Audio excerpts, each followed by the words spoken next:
Hey guys.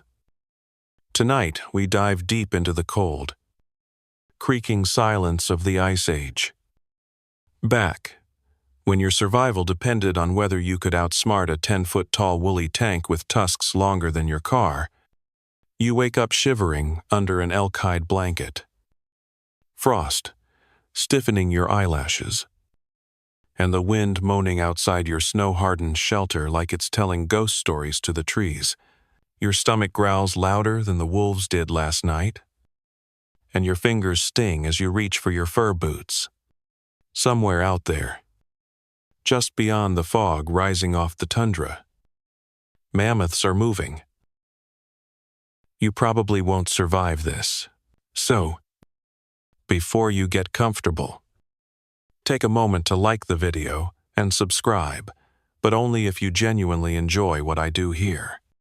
And let me know in the comments where you're listening from and what time it is there. Now, dim the lights. Maybe turn on a fan for that soft background hum. And let's ease into tonight's journey together. Your breath puffs out in pale clouds as you crawl from your shelter. Instantly slapped by the wind. It's not even the worst cold you've felt. That was 3 weeks ago, when your eyelids actually started freezing shut, and you had to blink every few seconds just to see. You push your way through the snow, your fur is heavy with frost, until you stand upright and gaze across the open steppe. It stretches forever flat, white, unforgiving, no trees. Just the occasional jagged stump or lonely boulder breaking through the snow like a shipwreck. Your boots crunch over the ice-glazed grass. Mammoths move out here. You know the signs. Deep oval prints filled with fresh powder. Broken twigs at head height. Warm Dung still steaming. Yes, there's something uniquely humbling about staring into a pile of steaming mammoth poo and feeling your spirits rise. That means they're close. That means hope. Behind you, the camp stirs. The rest of your little band is waking 10 people. Give or take. Depending on the last hunt and the state of people's legs, you've traveled hundreds of miles together, dodging predators, frostbite, and each other's mood swings. The old woman with the twitchy eye says mammoth hunting is sacred, that they're dream beasts sent to test your strength. But you're pretty sure they're also just very large. Hairy meals. You chew a chunk of dried meat that tastes like bark and regret. It's barely food anymore. But it's something. It takes you a solid minute to gnaw through it. And by the time you're done, your jaw hurts and your tongue feels like a furry stone. Still, calories are calories. You scan the horizon again. No movement yet. The steppe waits. Silent as a held breath. You kneel in the snow, reaching down to press your palm into one of the prints. It's as big as your torso. The edges packed firm. Not fresh. Fresh. But not old either. Maybe 2 nights ago. You scrape snow from the edges and peer closer, looking for the soft, rounded shape that says, this one was young easier to catch. But with a much angrier mom, a raven circles overhead and croaks out something rude. You flick snow at it out of habit. The superstitious ones in camp think ravens are messengers. You think they're just jerks with feathers. But still, the bird's circling low. Maybe it smells something. Maybe it knows. The wind shifts sand with it. A scent. Musky. Sour. Earthy. Mammoth. Your heart thumps. Then stutters. You freeze. No pun intended. It's not fear exactly. More like awe, wearing a fear costume. These creatures are ancient, massive, strange. Seeing one up close for the first time is like watching a boulder stand up and blink at you. Last time, you were close enough to touch one before it noticed you. That didn't go great. From behind, the crunch of snow announces another figure. It's Mara, broad-shouldered and sharp-eyed, holding a crude spear made from reindeer antler and stone. Her fur cloak is too short because she traded the bottom strip for a bone flute. Priorities. She squats beside you, peers at the track, and grunts. Northherd. She mutters. Maybe 4. Maybe 5. Ugh. Hope they're stupid. You reply, hope we're lucky. She says, standing again and scanning the wind-carved horizon. Stupid gets you trampled. Lucky gets you fed. Oh. You nod. She's right.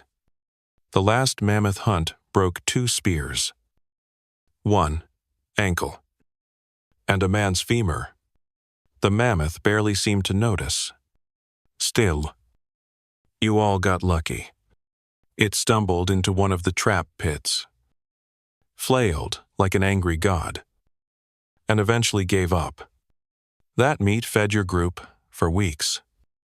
Even if most of it tasted like wet wool, there's still debate among scholars over how consistently early humans brought down mammoths. Some argue that pits and cliffs were the key strategy, while others suggest fire and noise were the real weapons. Some even think we mostly scavenged the ones that died naturally, though good luck telling Mara that.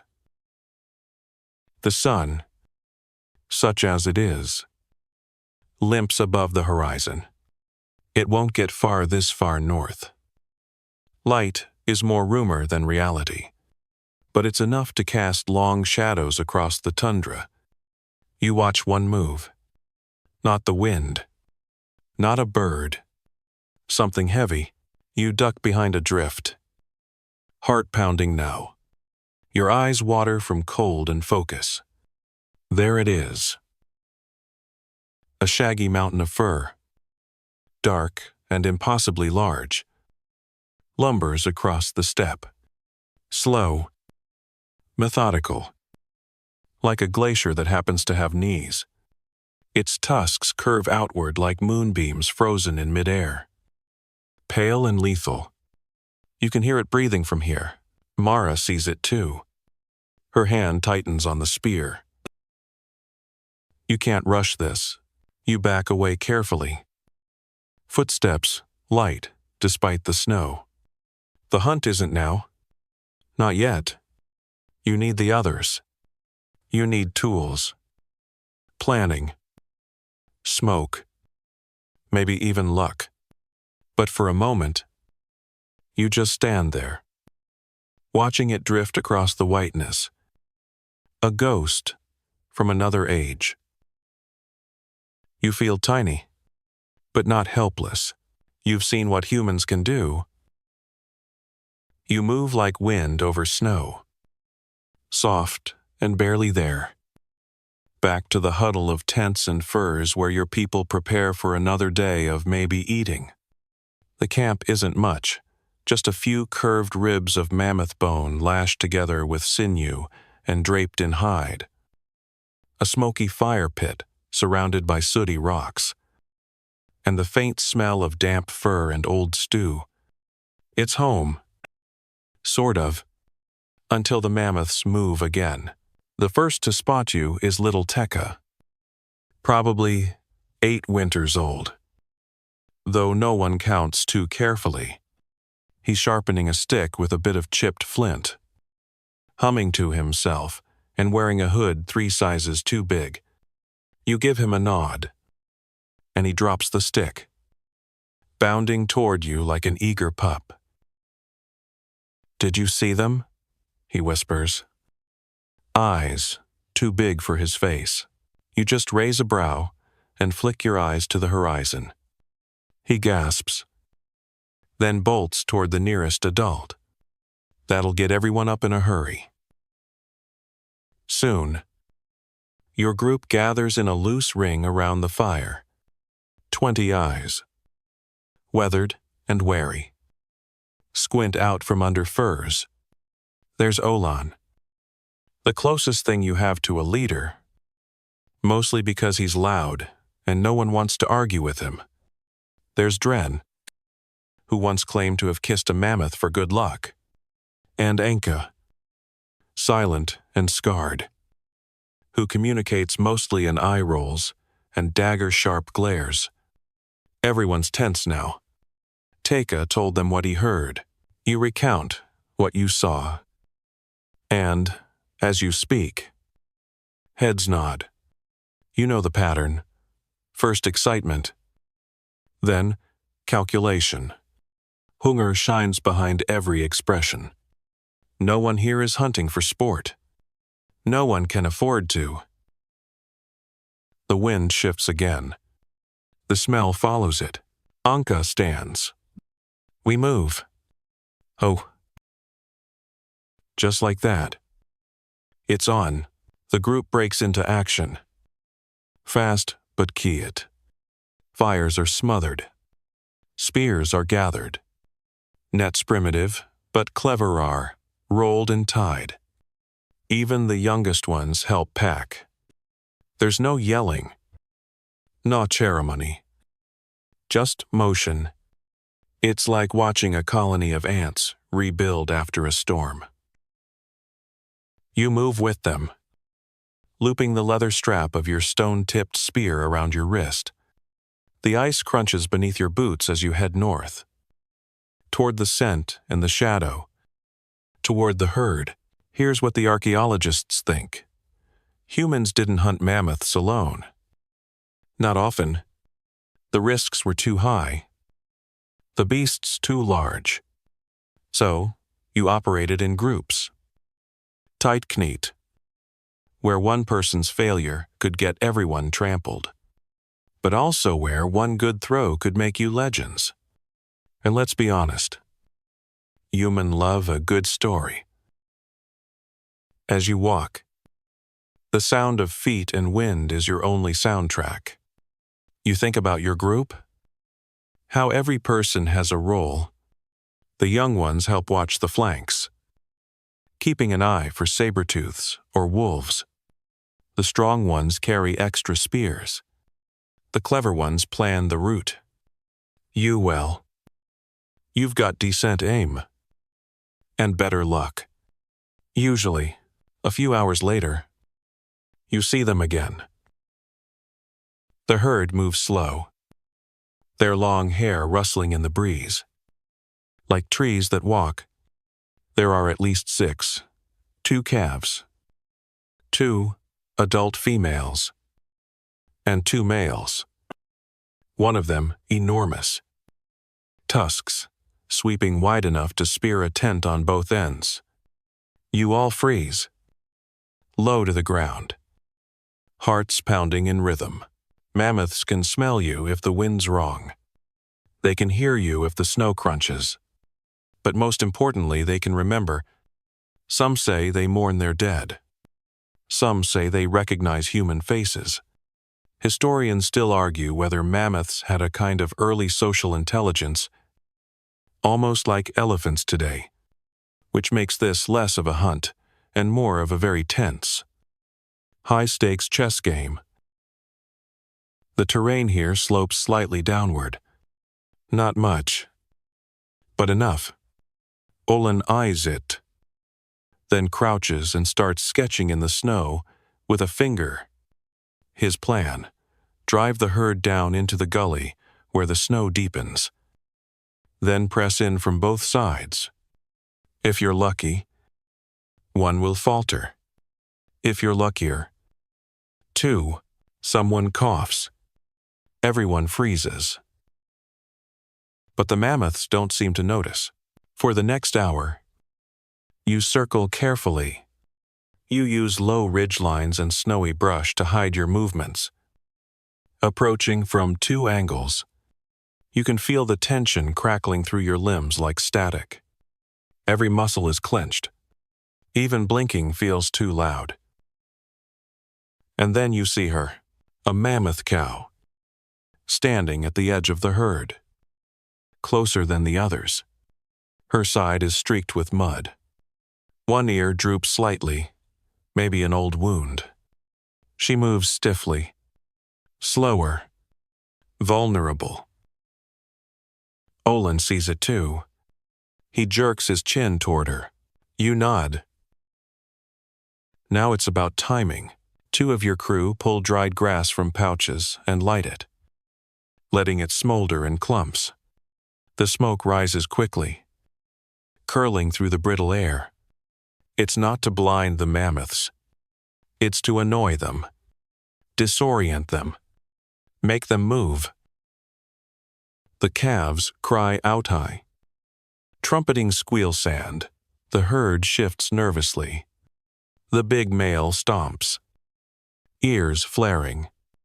Snow bursts around his feet like miniature avalanches. You and Mara fan wide, flanking the edge. Another flare of smoke. Another wave of movement.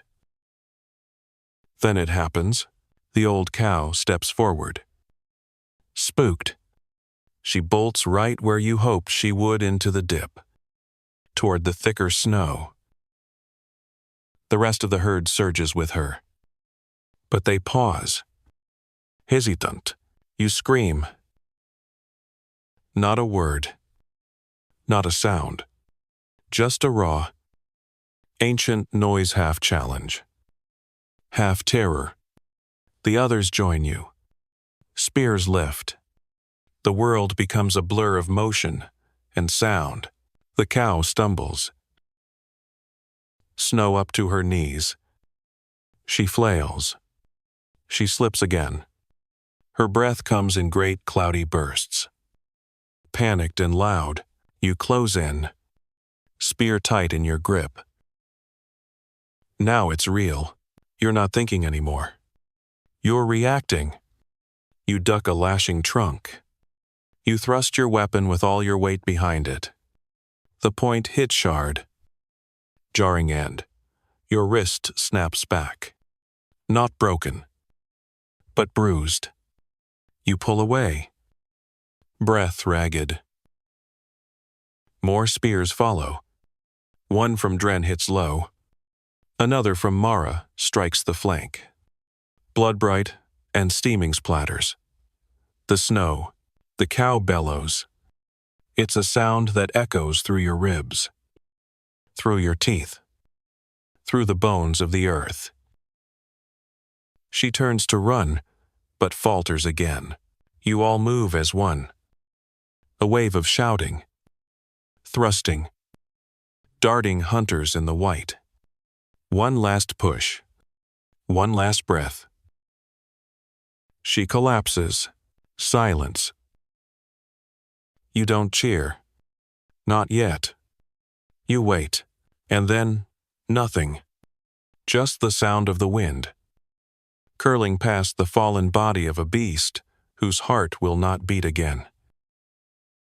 You step forward, snow crunching beneath your feet, and place a hand on the warm flank. It's still rising with heat, still steaming against the cold. You close your eyes. You are alive. Steam coils up from the mammoth's body like morning fog off a pond. Only this fog smells faintly of blood and ancient musk. You stand there a little longer, your palm pressed against the coarse, bristling hide that still radiates warmth. It feels wrong, in a sacred sort of way, to rush this moment. This beast lived longer than most humans do, saw more winters, walked farther than you probably ever will.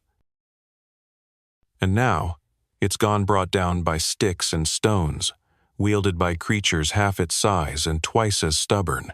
You step back slowly as the others approach. No one speaks at first. Mara kneels beside the giant head and murmurs something you can't quite catch. Olin draws a curved bone blade from his belt and raises it in salute. Even Dren keeps his usual nonsense tucked away for now. Mouth shut. Eyes wide. It's Tekka who breaks the spell, tumbling over a drift with a gleeful yelp. You got her? You got a big one. Everyone laughs a little. Finally, the tension thaws like snow under a mammoth's belly. The adults exchange nods. Some pat shoulders. Others just breathe in relief. You catch Anka smiling briefly, but enough to make you blink. Now comes the part most people never think about when they imagine mammoth hunting, dragging, dismembering, preserving, and keeping the rest of the herd from stomping back for revenge. Because that happens. Mammoths are surprisingly vengeful. Historians still argue whether this behavior means they had emotional memory like modern elephants. But your sore ribs from last season say, yes, absolutely. The main herd has moved off. Shadows on the edge of sight. You don't chase. Not today. One kill this size is more than enough for your small group. Greed gets you trampled. The sun slouches toward the horizon as you get to work. The light grows gold and strange, casting long shadows that seem to move when you're not looking. You brace the mammoth's legs with wooden stakes so it won't shift. Then, gather your tools. Blades of sharpened stone. Antler scrapers. Thick-wrapped hands. Cutting through mammoth hide is like slicing leather off a frozen boulder. The first incision takes everything you've go-telbo grease. Gritted teeth. And patience. The skin is almost 4 inches thick in places, lined with coarse fur and oily underlayer. You saw back and forth, muscles screaming, until finally, the blade bites through. Steam bursts out. Nota mist. A genuine cloud. You back off and laugh. Mostly because your eyebrows just iced over again and your fingers are going numb. And everything's ridiculous. Dren pokes his head around the flank. Did it just breathe on you from the grave? Just wanted to say goodbye. You mutter, wiping your blade on your sleeve. He grins and dives in next to you, helping tug open the first flap of skin. Underneath, layers of fat gleam, pale and dense, like yellow snow pressed in glass. This is gold. Calories, warmth, fuel for fire and body. The elders say mammoth fat can burn in a clay lamp for days, assuming the lamp doesn't crack from the cold first. It takes hours to break down even part of the carcass. Everyone pitches in.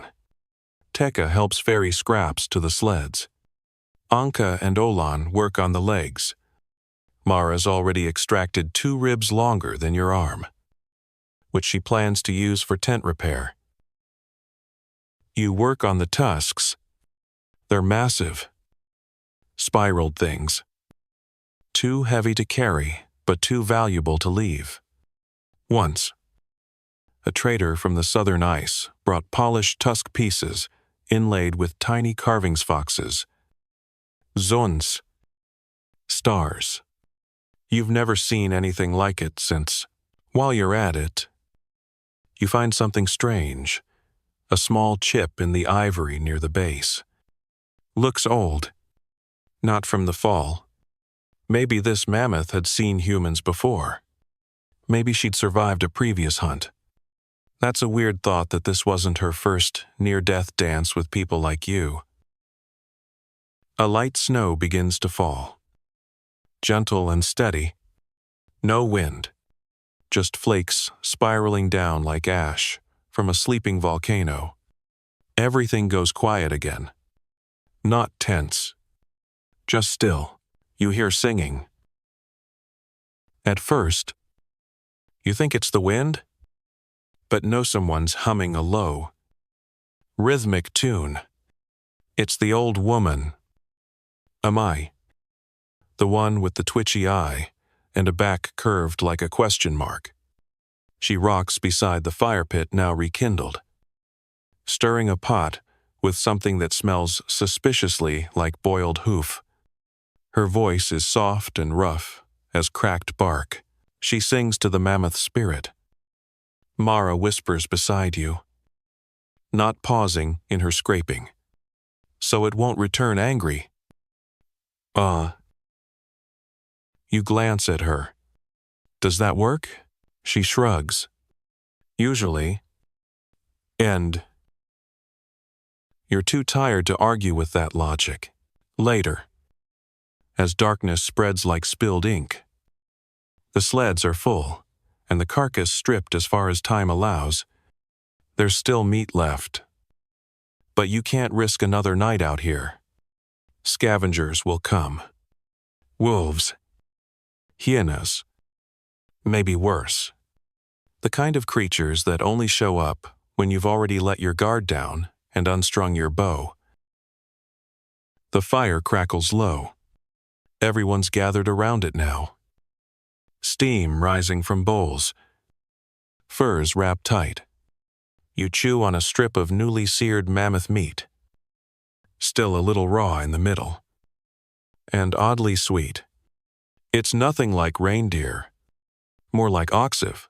The ox was the size of a house and had marinated in snow for 6 decades. Beside you, Teika's already half asleep. Meat in one hand, stick in the other. Dren pokes the fire and mutters about the one that got away.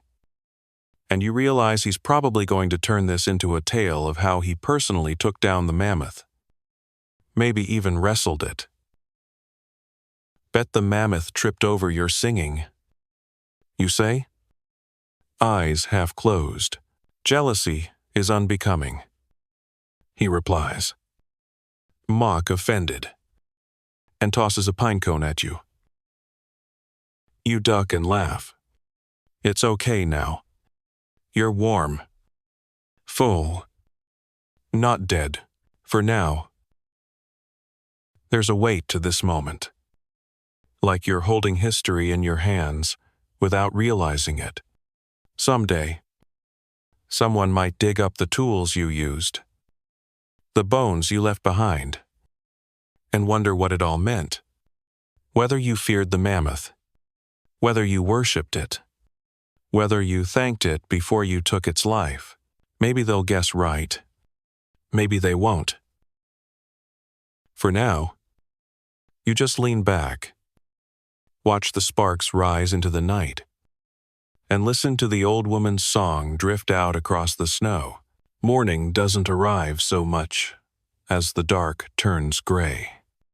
It's the kind of light that barely casts a shadow, like someone forgot to turn the sun all the way on. You blink crusted sleep from your eyes and roll out from your fur wrap, groaning as every muscle in your body files a complaint. Your back aches, your hands are swollen, and your boots feel like you slept in 2 frozen fish. But hey, you're alive. Again. The sleds creak under their loads of meat and bone, and the snow is already starting to lightly drift over the trail you made yesterday. If you didn't know better, you'd swear the land itself is trying to erase your footprints. Like a giant white etch. A sketch shaking itself clean. The group is quiet this morning. Not sullen. Just conserving energy. No one wants to waste words when the walk home is still hours away and your breath hurts. You chew on a lump of mammoth fat for breakfast, which is about as tasty as it sounds like. Salty candle wax, but it keeps your legs moving. Teika is walking beside you, dragging a bundle of ribs, almost as big as he is. Humming the same tune I sang last night. He stops now and then to blow on his hands and make little snow angels with his boots before catching up again. Olin calls the group to a halt when the wind picks up suddenly. His nose twitches, and you can tell something's off. Not the usual snowstorm. Not wolves. Just something wrong. The air feels thick, tense. Then you hear it. A rumble. Low and distant. Like someone rolling thunderstones across the sky. It's familiar. But it takes you a second to place it. Footfalls. Heavy ones. Mammoths. You all drop low, scattering slightly across the drifted flat. The herd. They didn't leave. Or maybe they circled back. You peek over a snowbank and see them dark. Slow-moving shapes in the white. Too close for comfort. One of them lifts its head and sniffs the air. Trunk twisting. It knows. This is the part of mammoth hunting no one talks about, retaliation. They're not like deer. They don't scatter and forget. Sometimes they come back. Sometimes they look for the one that didn't return. Anka gestuurd sharply. And you all begin to move fast and low. Sleds cutting through snow. People bent double to stay hidden. You can't run. The sleds are too heavy. You can't fight. Not with this much weight and no plan. So you flee in silence. Like ghosts abandoning a battlefield, you make it to the rocks barely. A narrow pass between two frost-bitten ridges offers temporary cover. Everyone dives into the shadows, pressing close to stone. The mammoths pass behind. Just out of sight. Their low grumbles vibrating through the ice. You feel it in your teeth. Beside you, Dren is shaking. Not from cold. From the memory of how fast a mammoth can charge when it decides to stop being polite. Maybe they're just passing through. He whispers. Maybe they're not. You whisper back. Not feeling very reassuring. Some archaeologists believe humans deliberately targeted weaker or older mammoths to avoid retaliation by the herd. Others think we underestimated them, treating them like any other prey until we learned the hard way that they were anything but. The truth is, you still don't know. Every hunt teaches you something new. And sometimes, the lesson involves running very quickly. Eventually, the sound fades. You don't move for a while. Just in case. The rocks are cold against your back. But you're not complaining. Later. Much later.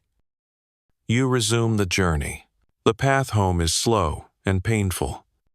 The snow gets deeper as the day drags on. One of the sleds tips, and a leg of mammoth rolls free, tumbling end over end down a slope before crashing into a frozen bush with a noise like cracking teeth. Tekka finds this hilarious. You do not. When you finally crest the ridge and see your camp again, it's like the sky opens up. Smoke curls lazily from the shelters.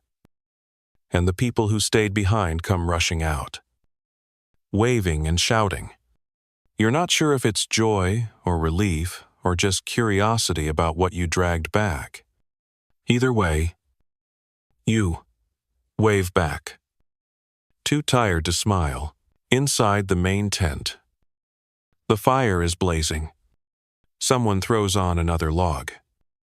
And the heat hits you like a blanket soaked in sun. Your fingers sting as they thaw every tiny nerve waking up just to yell at you. You dump your gear and collapse into a corner.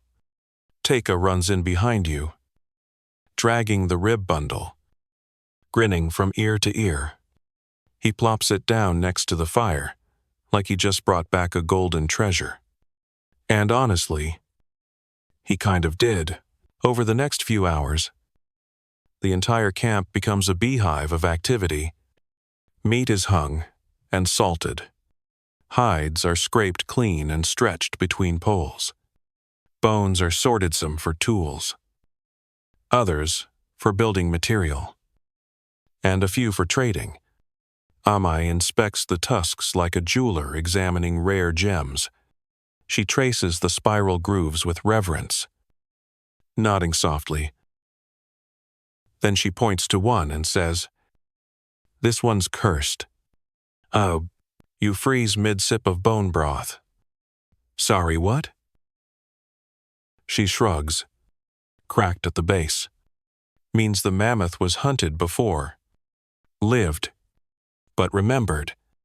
Deed, mad. You blink. That's not a real thing. She grins with one side of her mouth. "Tell that to the herd that chased us."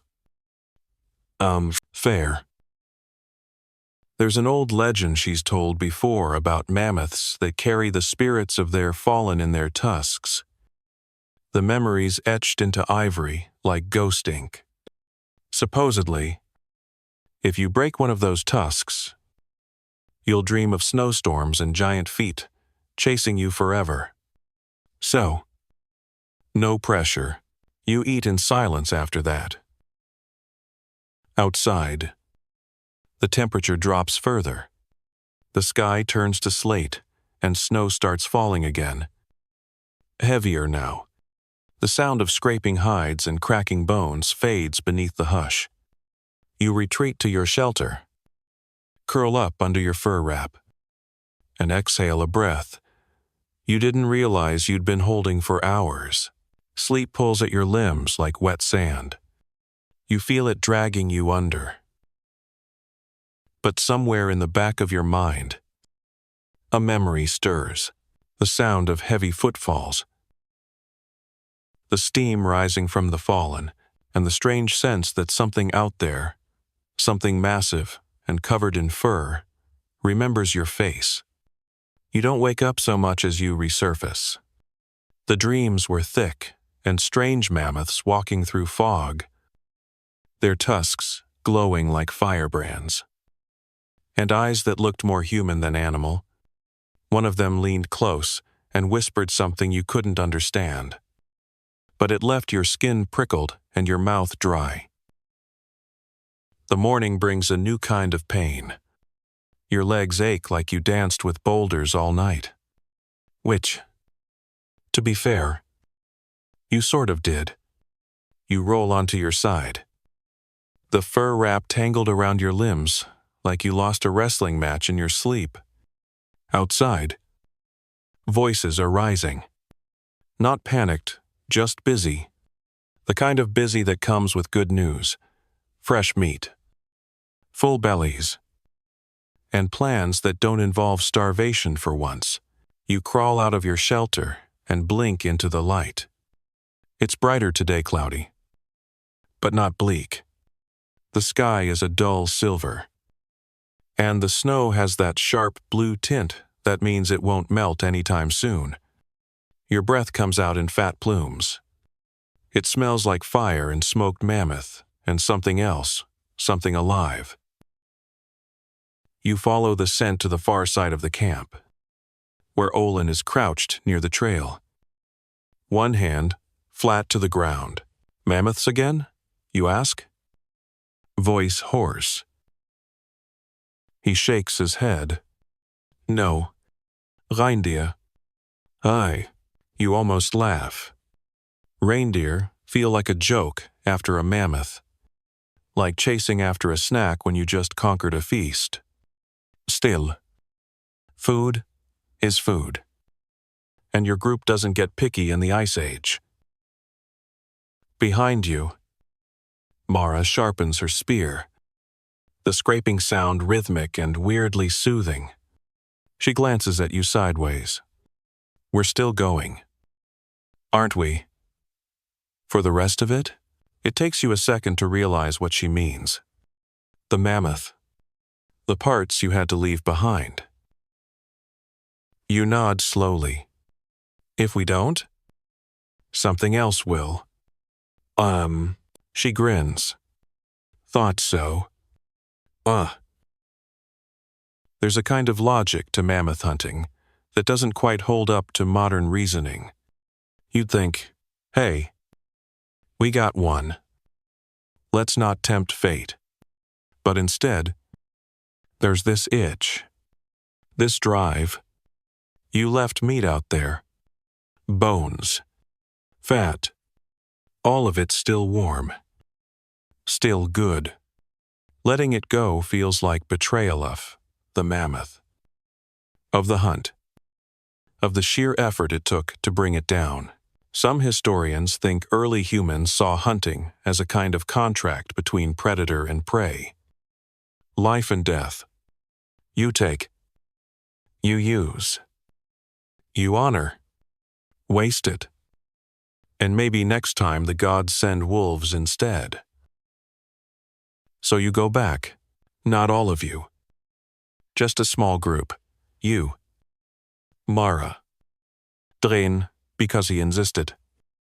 And the ever-silent Anka, who sharpens her stone blade as she walks like she's expecting an argument from the snow itself. Tekka wants to come. But you shake your head. His time will come. For now, he gets fire duty and bragging rights. The journey back is colder. Maybe because the adrenaline's gone. Maybe because now you know exactly what's out here. You follow your old tracks. Barely visible under a thin frosting of new snow, birds circle overhead scavengers. Big ones. You grip your spear tighter. When you crest the hill, the scene is almost peaceful. The mammoth's body lies half-shrouded. Snow caught in the folds of its skin.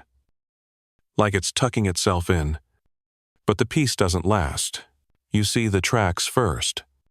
Clawed. Deep. Erratic. Then the signs. Torn flesh. Scattered scraps. Bones chewed clean. Not wolves.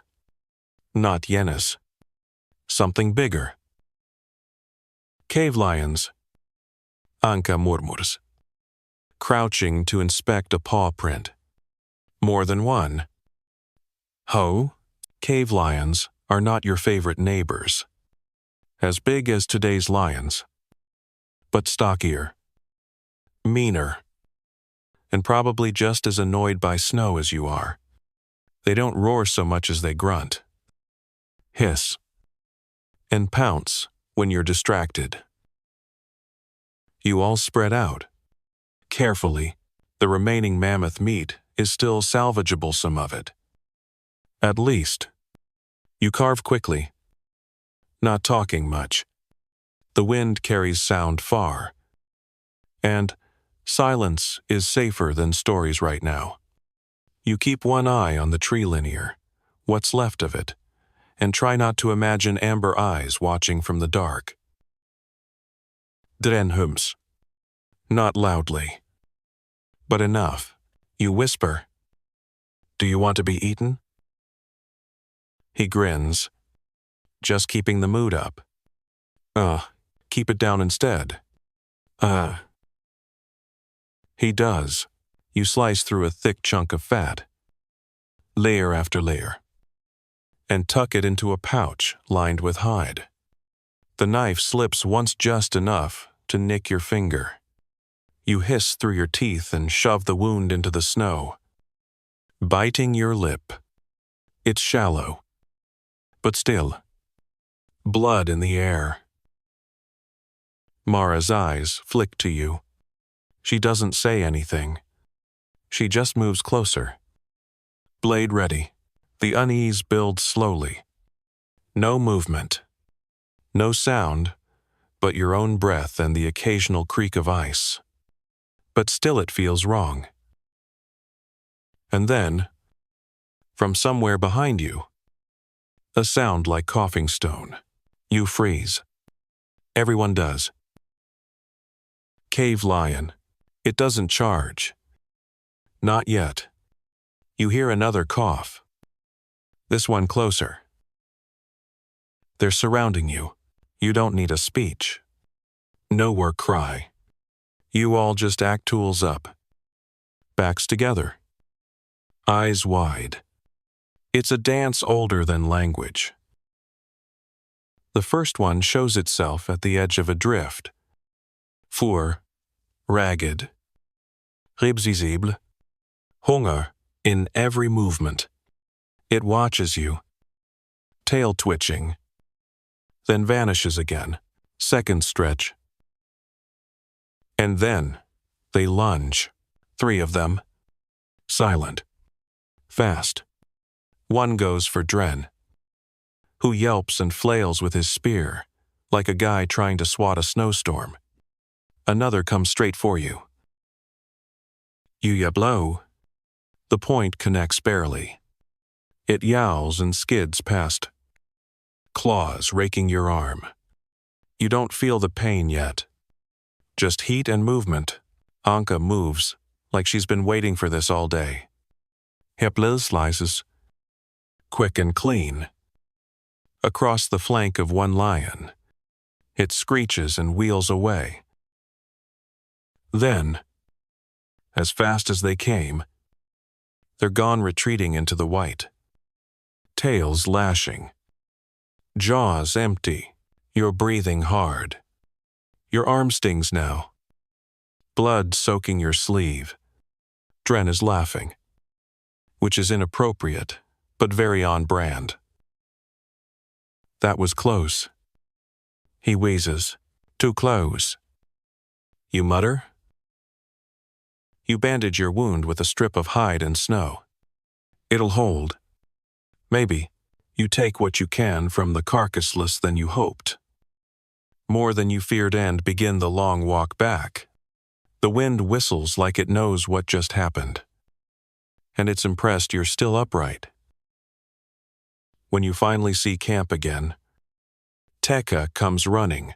Did you get more meat? You nod. Did you fight cave lions? You glance at Dren. He puffs out his chest. 3. At once? Anne. Tekka gasps. Anka rolls her eyes so hard it might leave a mark. You laugh. You're bleeding. Tired. Frostbitten. And you laugh anyway, because that's mammoth hunting. Big risks, bigger stories, and just enough fat for the next fire. The wind doesn't stop. It never really does out here. Even when it's quiet. It still nudges the snow around like a bored toddler, never satisfied unless it's rearranging everything you've carefully stacked. Built. Or carvet. Today, it's particularly insistent.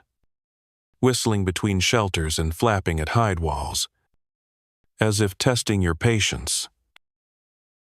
You try ignoring it, but it manages to worm its way into your ears, your boots, and eventually your mood, so you distract yourself the way you always do when the cold won't leave you alone. You start digging a pit. Not just any pit. Of course. This one is for hunting. A mammoth trap, carved painstakingly into the frozen earth. Where the ground is so solid, it might as well be made of stone-flavored iron.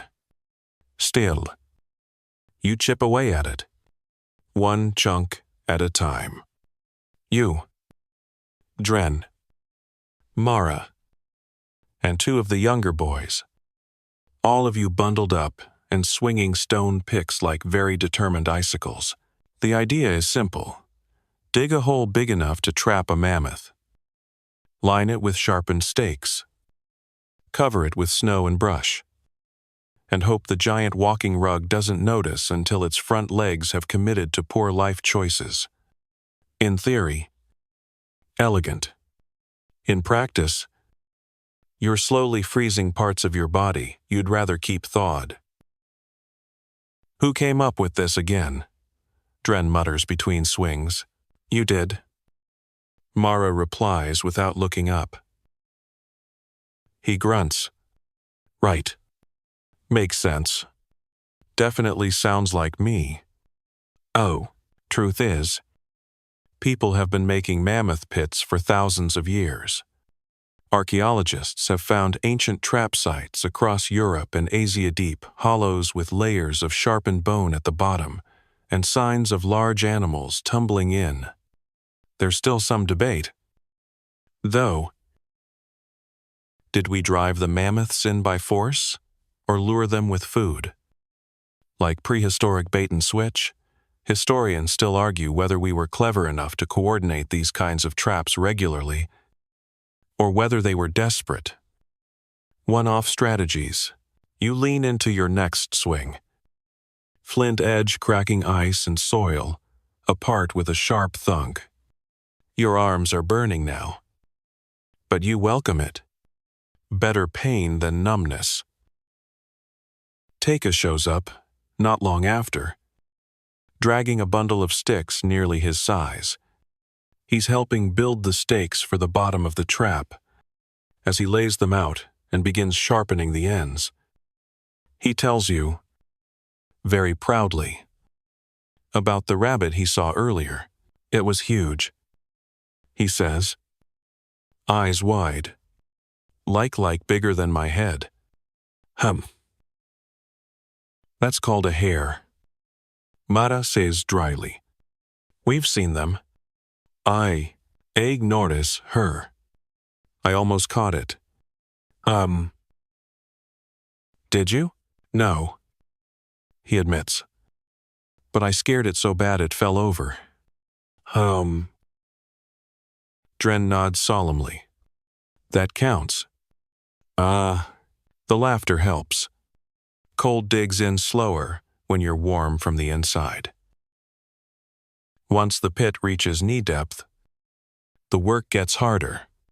The soil is layered with permafrost and old bones.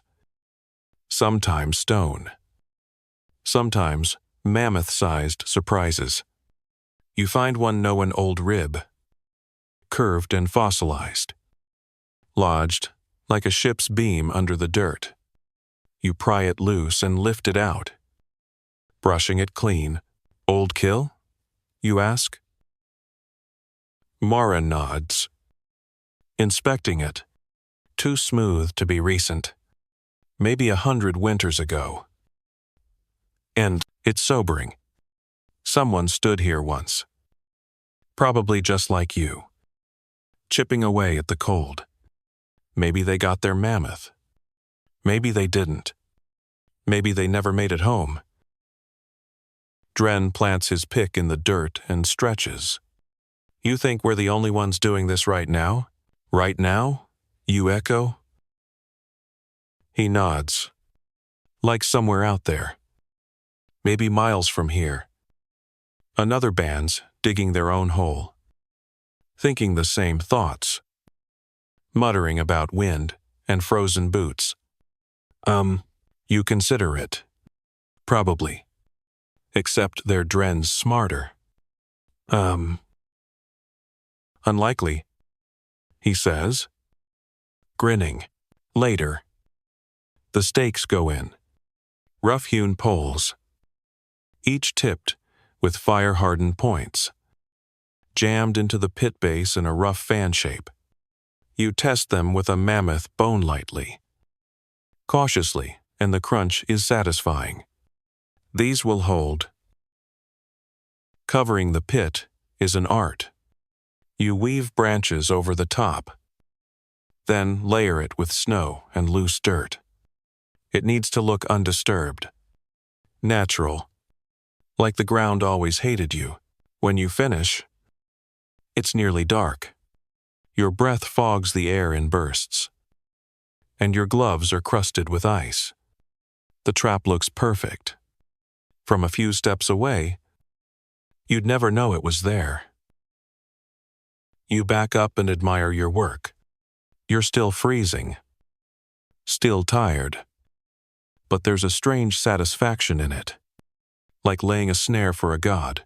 Back at camp, Amai is at the fire again, boiling something mysterious and spongy in a bone pot. The smell is interesting. She waves you over and offers a ladleful. You take it because saying no to Amai usually results in one of her long, passive-aggressive stories about ungrateful youth who end up eaten by snow leopards. The stew is thick, heavy, and vaguely resembles swamp in color.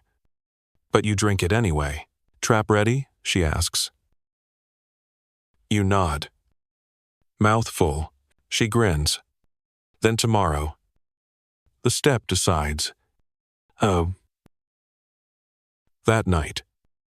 You sleep deeply, but not dreamlessly. You imagine the pit, silent under the snow, waiting.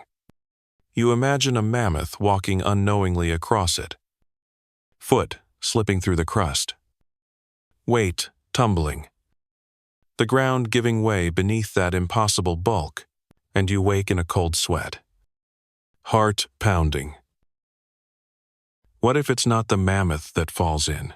What if it's you? What if the ground's been waiting all along?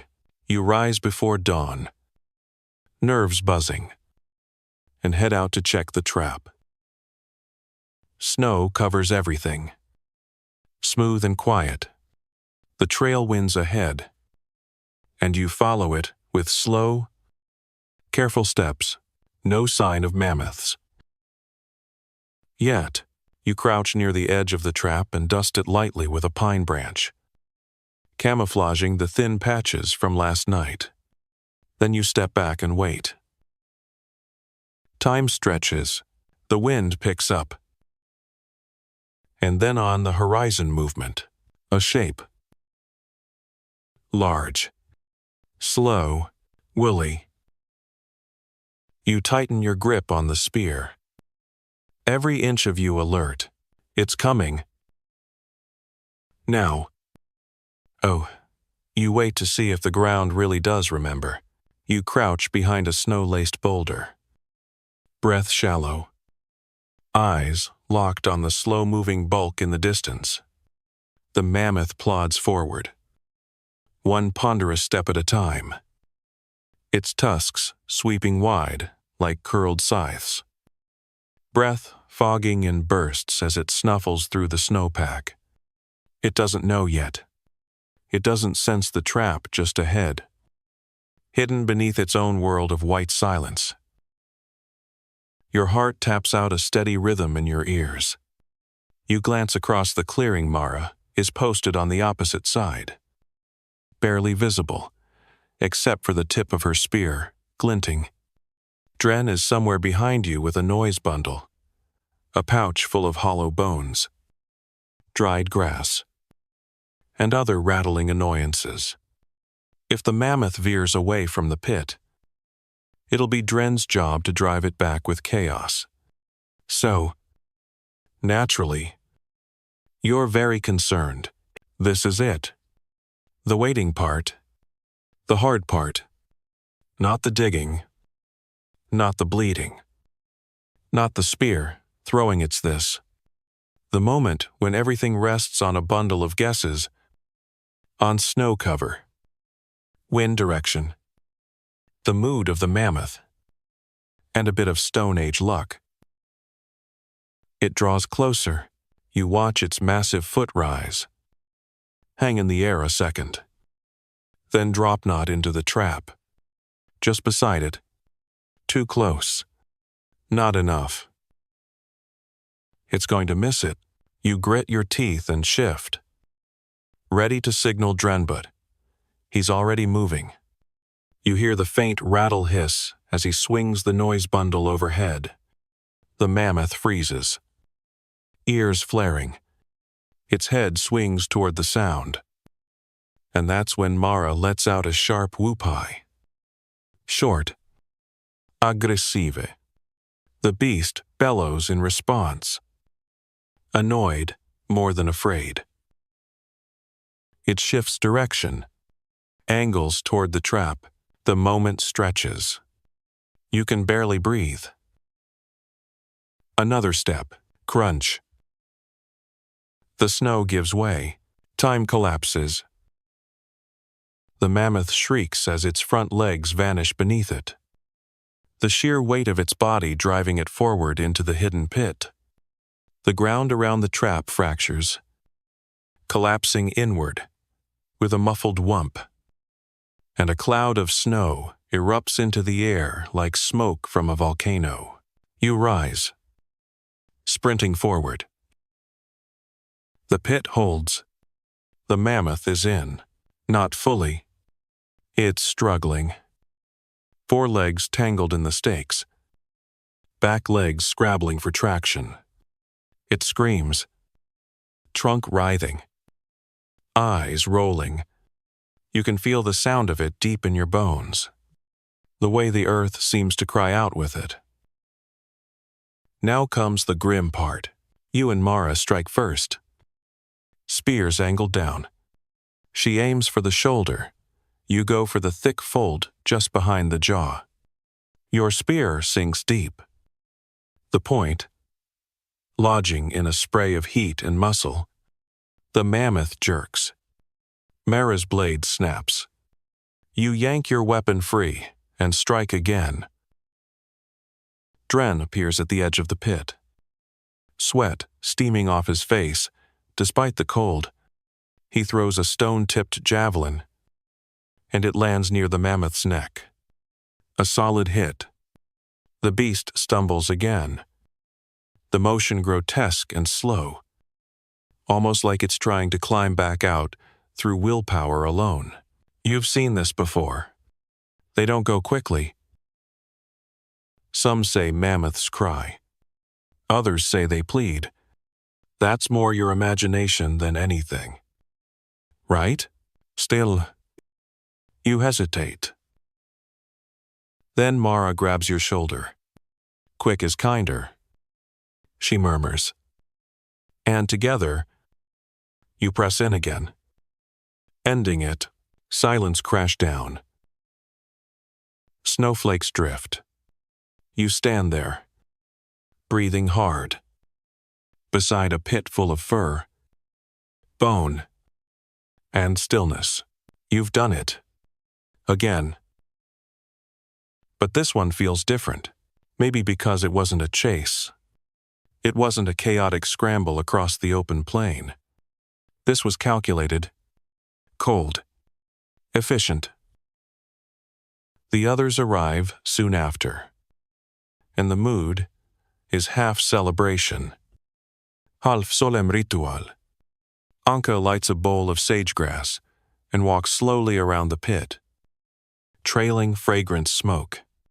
Amaya appears later, carried in a sled by two younger boys, and sprinkles ground ochre across the snow as she sings low, "Smoke to lift the soul," she says, and color to mark the passage. Huh. You nod. You don't know what you believe exactly, but it feels wrong to do nothing. Then comes the work again. Howling, cutting, stripping.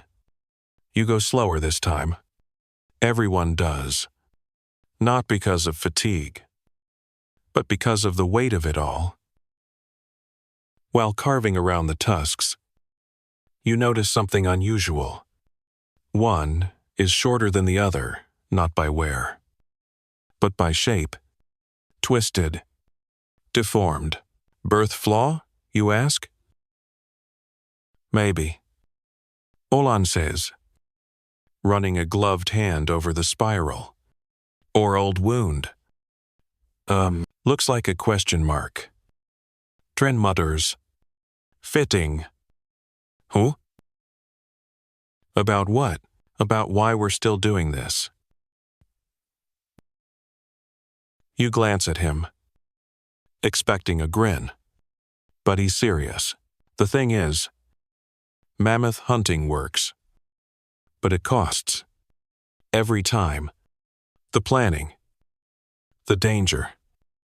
the risk of injury, or worse, and now that the snows are deeper, the herds are thinner, the animals more skittish, it's getting harder. Some say it's not just winter stretching longer. Some say the world itself is changing.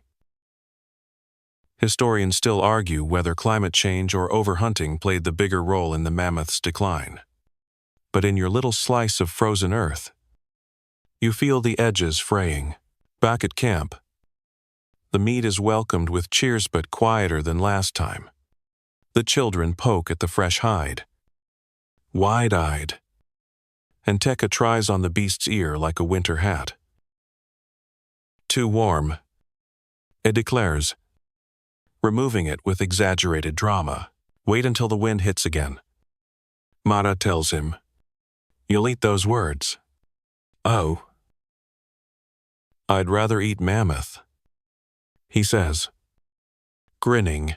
That night, the fire burns bright. The new kill is cause for story, for memory. Olin tells of the time he saw a mammoth fall through a frozen lake and vanish like a ghost in the water. Amai speaks of dream spirits riding woolly beasts through the sky, their tusks carving paths into the stars. Dren, predictably, recounts this hunt in a version where he single-handedly convinced the mammoth to surrender peacefully. You don't correct him. Not tonight. As the flames crackle, you look up at the night sky. The stars are sharp, clear, like frost on black glass. You trace constellations. You barely remember things your mother once told you before the snow took her voice. One cluster, shaped like a long, curving arc, could be a tusk, or maybe that's just your imagination again. You wonder how many more times you'll do this. How many more mammoths are out there? How many more times will the ground give way under their feet? And when will it be your turn to fall? A storm rolls in before dawn, not the screaming, thrashing kind that knocks down tents and sends sleds tumbling, but the creeping, whispery kind. Snow falls in silence, so fine and steady that it blurs the horizon, disguising distance, depth, even time. You wake to find the world erased and redrawn in white. It's quiet, too quiet. No birds, no wind, just the faint hiss of flakes landing on fur, on bone, on your face. You sit up slowly, rubbing sleep from your eyes. Your fingers ache. Every joint feels like it's been replaced with a frozen pebble. You pull your fur tighter and crawl from your shelter. Camp is cloaked in snow. The shelters are lumpy mounds, half buried. Someone's already clearing the fire pit. A dull orange glow fighting its way through the drifts. You join in without speaking, chipping ice off the stone edge, feeding the coals with dry mammoth dungies. That's a thing. It burns hot and bitter-smelling, but it does the job. Crocodile dung was the weirdest ancient fuel you'd heard about until now. By the time light starts to leak across the sky, the rest of the group has stirred. No one really talks. You all know what this day is. The storm's not the problem. The problem is what the storm might hide. Remember that pit? You left the carcass behind again, too much meat to carry in one trip. Even with sleds, even with aching legs and hungry mouths waiting, you took what you could, marked the spot, and swore you'd be back. But now the snow has covered everything, and something else might have found it first. So you trudge out. Again, not everyone this time. Just a leaner crew. You, Mara, Dren, who insists on coming because he's tired of being inspirational, Anka, and one of the younger teens, Naro. He's strong and silent, a little like a miniature version of Anka, but with less scowling and more blinks of wonder. The snow muffles everything. Your steps barely make a sound. You carry spears again, just in case. Not because of mammoths, but because of the other thing. The thing you all think about but rarely say aloud. Accidents. Last year, a hunter from a neighboring band vanished during a blizzard like this. Just wandered out, chasing a hare, and never came back. They found his satchel a week later, partly buried in a drift. No body, no tracks, just a trail of blood that stopped like it had changed its mind. Some think it was wolves, others less reasonable. More bone and shadow type say he was taken by a spirit. You don't believe in spirit stories, mostly. You move in single file, eyes on the ground. The markers you left are gone. The snow has eaten them. But you remember the shape of the land. That dip. That ridge. The weird tree that leans like it's eavesdropping. You orient by feel more than sight. Mara finds the pit first. She drops to one knee and brushes the snow aside. Slow and steady, until her glove finds the edge of a rib. The remains are still there, but not untouched.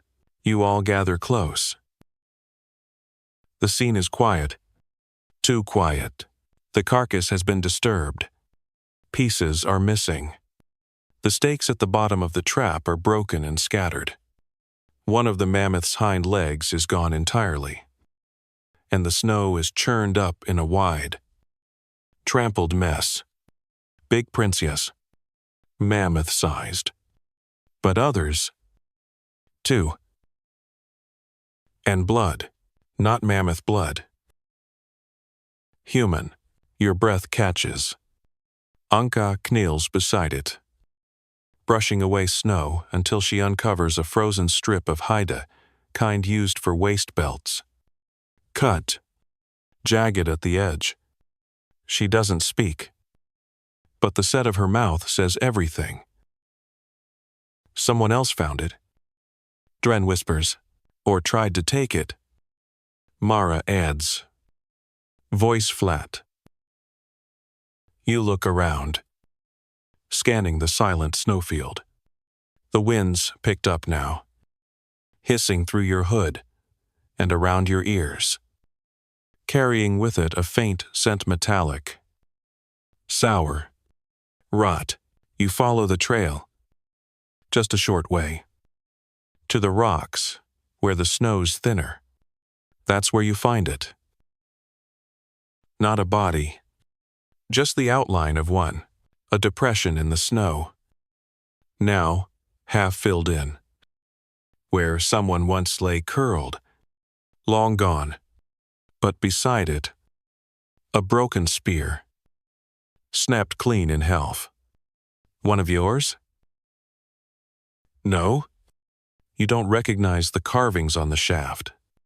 Different tribe, rivals. Mara says, they must have followed us. Waited. Oh. They took some. Dren mutters. And paid for it. Anka says nothing. She just turns back to the carcass and resumes cutting. Because what else can you do? There's no room for revenge in the Ice Age. No bounty. No justice. Only food. If someone tries to take yours and fails, well, that's their story now. You still have mouths to feed. You all work in silence. The storm intensifies. Snow stings your cheeks. The wind howls louder now. Like it's angry you're still here. You load what you can. Bone. Fat. More hide. Even some sinew for bowstrings. Narrow helps lash it down. His eyes wide. Not from fear, but from understanding. He's never seen a theft site before. This is his first. And something about it, the shape of the footprints, the red-stained snow, will stay with him long after the rest fades. On the way back, the snow blinds you. You move closer, tighter. No one wants to fall behind now. The wind swallows words. So, you don't bother trying. You just walk. One step, then another, until the fires of camp flicker into view through the curtain of white. Inside the shelter, everything feels too warm, too close. Teika runs up, eyes wide. Did you get more? You nod. Some. See anything weird? You nod again. A few things. He tilts his head. Was it ghosts? You smile. Not this time. Oh. But later, while the meat cooks and the others rest, you sit by the fire and sharpen your spear. Slowly, thoughtfully, because you know the snow keeps secrets. And not all of them stay buried. Smoke rises in thin, lazy ribbons from the fire, as the new mammoth meat sizzles in shallow stone pans. Fat popping and spitting over the edges. The smell fills the camp thick. Savory. Almost sweet. And your stomach growls loud enough to turn heads. Amai snorts from across the fire, stirring a second pot that smells more like boiled moss than anything edible. You're not entirely sure what's in it. And you're absolutely not going to ask. You chew slowly. The meat tough but rich, tinged with wood, smoke, and char. It feels almost undeserved after what you saw in the snow. The memory of that broken spear, the blood smeared across ice like a message. No one finished writing it, still itches behind your eyes. Anka hasn't said a word since returning. She sits a little ways off, methodically shaping bone into barbed points. Every so often, she glances toward the southern tree line, as if expecting more shadows to come out of it. You finish your portion and stretch, standing with a groan. Your legs feel like they've turned to soup inside frozen boots.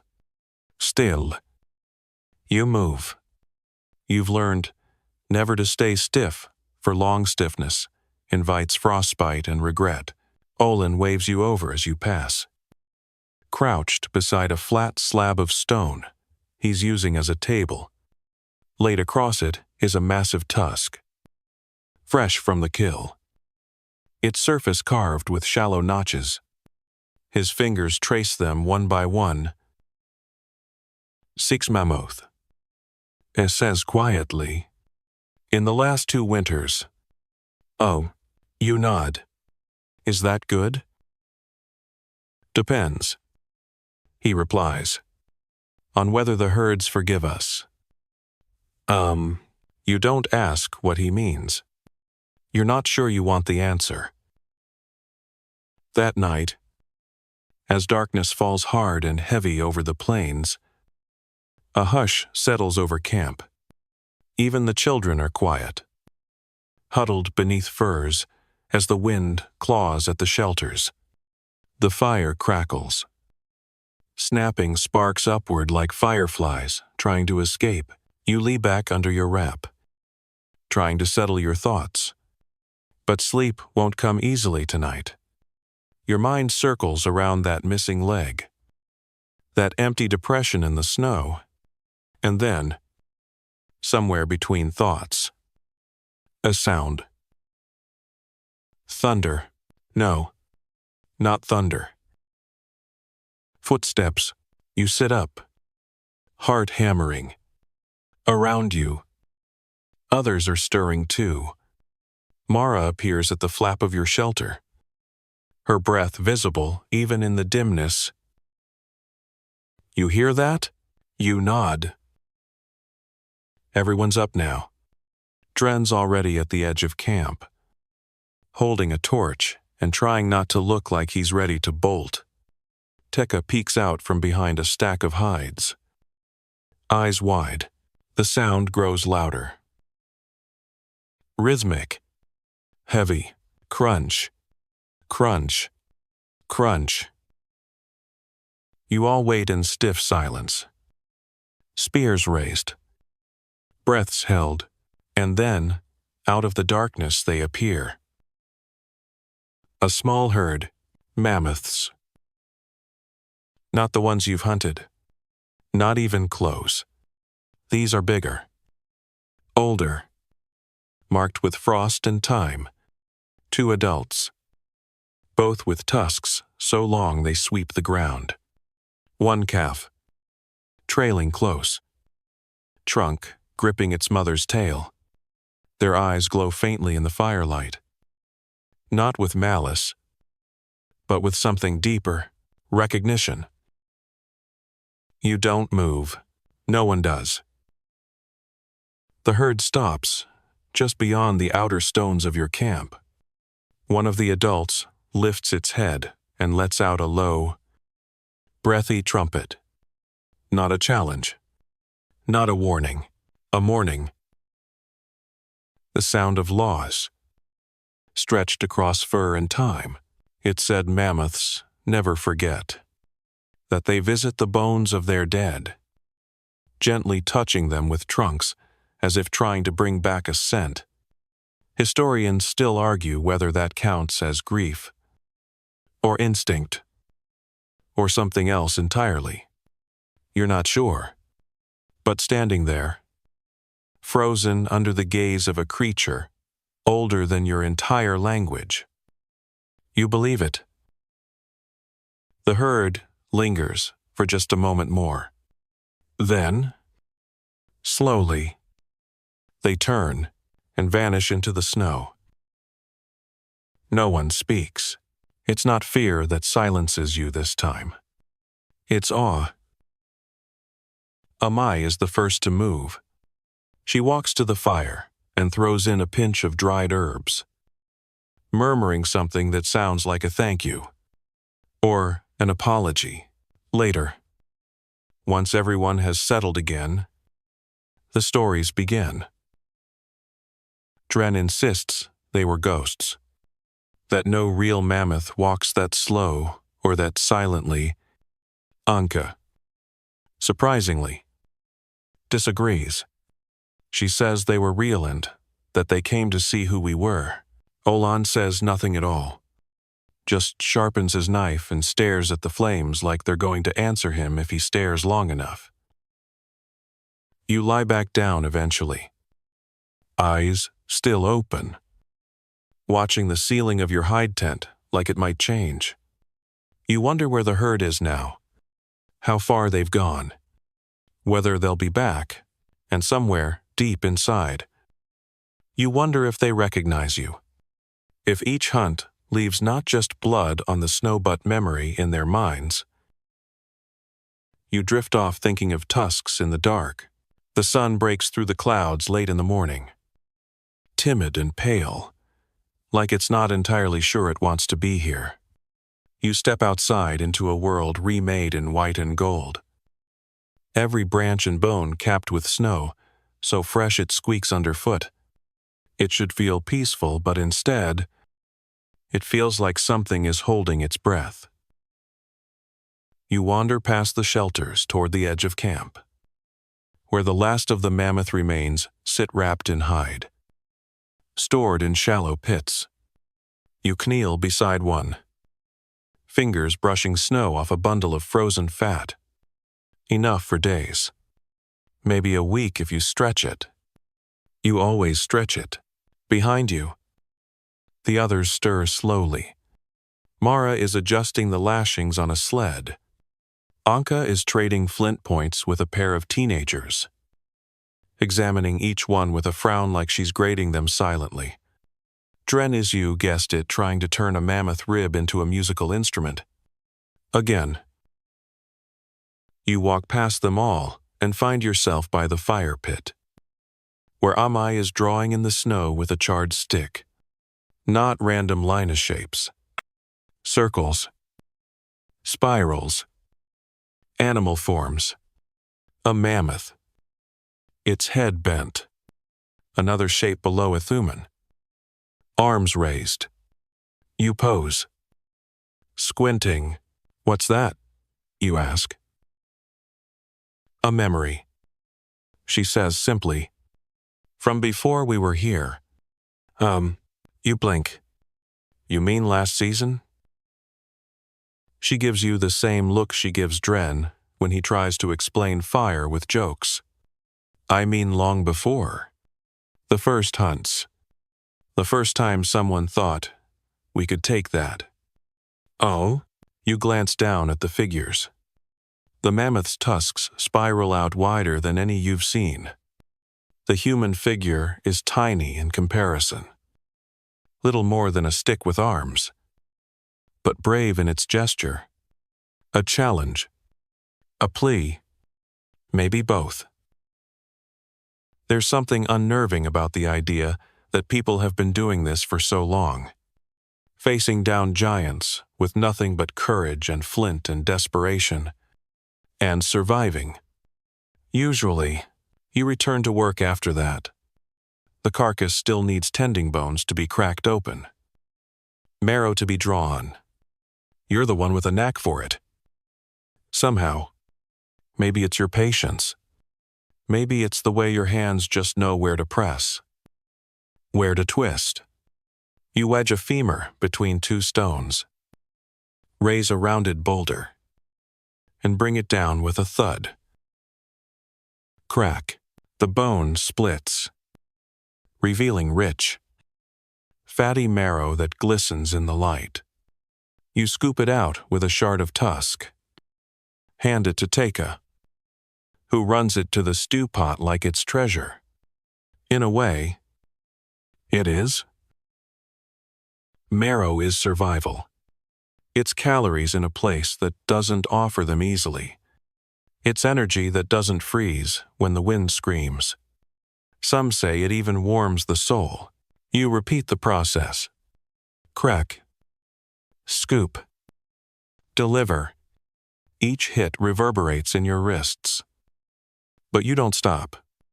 Not even when your palms blister through your gloves. This is what life demands. By mid-afternoon, the wind changes. Not harsh, just different. Colder somehow. Sharper. Olan notices first. He lifts his head.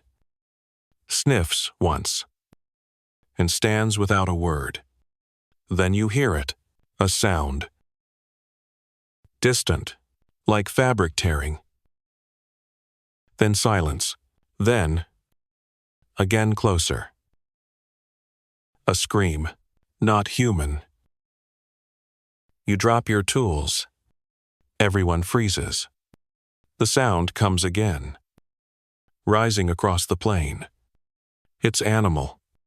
Agonized. Short. Final. Then something howls. Wolves. You gather quickly. Spears. Torches. A few flint axes wrapped in hide to keep the edges from freezing. You know the drill fan out. Light a perimeter. And hope they don't test your nerves. But these wolves are bold. They come at dusk. Just when the shadows are long and the firelight can't quite decide what's real. You hear them before you see them. Low growls. The crunch of paws over snow. Breath steaming in the half-light. Then eyes. Yellow. Blinking. They circle. You shout. So do the others. Dren bangs a rib on a rock. Tika yells, high and shrill, and then covers his mouth with both hands, like he regrets trying to be scary. The wolves don't scatter. One steps forward massive, with a scar over one eye, and fur mottled like shadowed bark. It stares straight at you, unblinking. Not a test. A message. This is their land too. Anka lets a torch fly. It arcs through the dark and lands in a spray of sparks. The wolves flinch but don't run. Another moment. A pause. Then they vanish into the brush, melting like smoke. You stay awake that night. All of you do. You take turns tending the fire, listening for movement. There's nothing more unnerving than a silence after a threat. At least when they're snarling. You know where they are. You sit by the fire with Mara. Both of you, wrapped in furs. Spears across your knees. Do you think we're the invaders? You ask suddenly. She looks at you sideways. Into what? This land. The mammoths. The wolves. The snow. Do you think we were always meant to be here? She chews her lip, then shrugs. We're here. That's what matters. She leans her head back, staring at the sky. Stars blink into view slowly, scattered across the dark, like frost on stone. You follow her gaze. One of the stars shifts. A shooting star. Maybe. You think the mammoths see those? She asks. When they sleep, you want to say something profound. But all you can think is, do mammoths sleep on their sides or standing up? Mara snorts. That's your takeaway? I'm just saying it matters. For the view. She chuckles. Quiet and warm. The moment softens. The wolves don't return. Not that night. But their presence lingers. Like the scent of smoke long after the fire's gone. In the morning, you find tracks near the southern edge. Close. Too close. But untouched. A warning. Or mercy. Either way, you gather what's left of the mammoth. You lash bones to sleds. Roll up hides. Pack fat into carved-out skulls because, well, nature doesn't offer Tupperware. As you work, Dren calls out, what do you think mammoth tastes like to wolves? Like revenge? Mara mutters. You don't answer. You're too busy carving notches into the inside of your spear shaft, your own record. Not like Olenstone. Not for the clan. Just yours. This one? This was for the mammoth that didn't fall quietly. You crouch by the carcass with both hands buried elbow deep in sinew and meat. The heat of it still surprising even now. Even after days of work. It's strange. The things you get used to splitting femurs like firewood, baling hide like fruit skin, organizing entrails by texture and usefulness. Somewhere along the line, all the queasiness you once felt just evaporated. Now it's all method, process, routine, like filing paperwork. But wetter, today, you're focused on separating the stomach. Yes, the stomach. Big as a sleeping mat and filled with half-digested grass that smells like rotting salad. Dren tried to poke it once and got a face full of green froth for his curiosity. You're more careful. You cut gently. Hands steady. Blade sure. No one wants a repeat of The soup incident. Ugh. Mara kneels beside you, scraping meat off a shoulder blade with a flint scraper that looks more like a fossil than a tool. She's quiet, but there's a rhythm to her motion, almost like a drum beat. You know we're keeping the stomach this time, she says, without looking up. You glance at her, one brow raised. For what? Water skin. Storage. Maybe a snow trap. You snort. A snow trap? She shrugs. Put warm blood in it. Bury it. Wait for something dumb and hungry to sniff too close. End to quote. That's disgusting. But effective, she replies, cracking a grin, and she's not wrong. Out here, every part of the mammoth has a use. Nothing gets wasted. The meat feeds you. The bones become tools. The hide becomes shelter, or shoes, or sled lashings. Even the teeth huge. Worn molar skin be traded or carved. You once saw a comb made from mammoth tooth. Though calling it a comb is generous, it was more like a fork with delusions of grandeur. Anka passes behind you with a bundle of tendons, already drying into the kind of fibrous cord that'll hold together weapons or bows. You nod to her, but she just keeps walking, disappearing into the half-shadow of the tent. Olan is working on the tusks.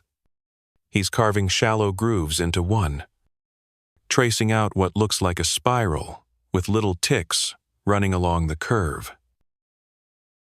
You making a map? You ask. He doesn't look up. A story? Aye. You watch the spiral take shape, each notch marking a day. Maybe. Or a step. Or a heartbeat.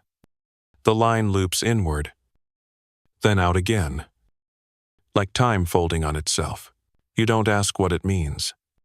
Maybe he doesn't know either. Some scholars believe early humans used mammoth ivory not just for tools, but for art-curved carvings, figurines, even early forms of notation. Whether they were maps, prayers, or to-do lists, no one's sure. But there's something powerful in the act of making marks, of saying, I was here.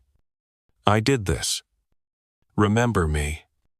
Oda, the air outside the shelter is dry and brittle. The kind of cold that stings your nostrils and makes your eyes water. You take a break from butchering and step out into the light. The sky is clear, pale blue, stretched thin across the horizon. No clouds, no movement, just endless snow and the soft hush of a world between storms.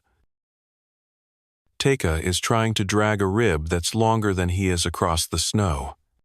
He's making little grunting noises, punctuated by frequent breaks to flop dramatically and sigh like someone twice his age.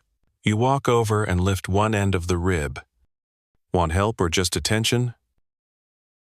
He grins up at you. Both. Enza. Together you carry it to the bone pile, where a half-dozen others are already stacked. One of the teens is trying to fashion a bench from a pair of vertebrae and 2 tusk fragments. It's not going well. Everything wobbles. That's either a chair or a very uncomfortable altar. You say, he shrugs. Depends who's sitting. And later, Mara calls out from the meat line, you want to eat or keep playing Mammoth Architect? You glance back. The stew is reddy dark. Oy. Flecked with green and yellow chunks of who knows what. You abandon the bench and return to the fire. The stew tastes better than it smells. Or maybe you're just starving again. You eat in big, fast mouthfuls, not caring that it burns your tongue. Across the flames, Dren is trying to convince Anka that his new plan-fermenting mammoth milk in a hide poochie's genius. You'll all thank me when we invent yogurt, he says. Anka doesn't respond. She just stares at him for a solid 5 seconds, then returns to skinning a thigh like he never spoke. Rough crowd. Dren mutters. You almost choke laughing.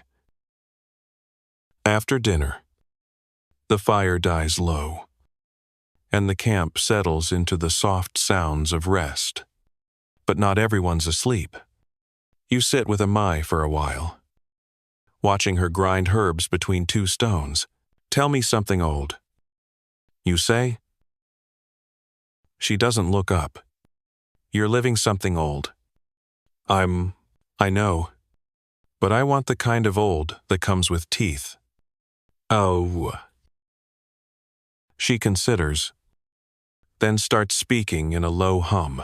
There's a tale, she says, of the first hunter and the first mammoth. Back when the world was still shaping itself, the hunter was starving. The mammoth was lonely. They met in the fog. The hunter raised his spear. The mammoth bowed his head, and they walked past each other, neither striking. Oh. You blink. That's not a story. That's a really weird standoff. Oh, she smiles. It's the first truce. And the last. Oh. You sit with that for a long while, staring into the embers.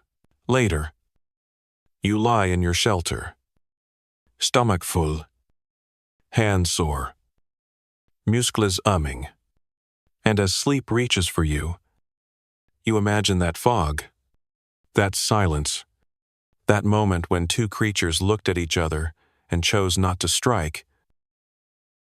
And then you imagine what came after, because truces never last forever.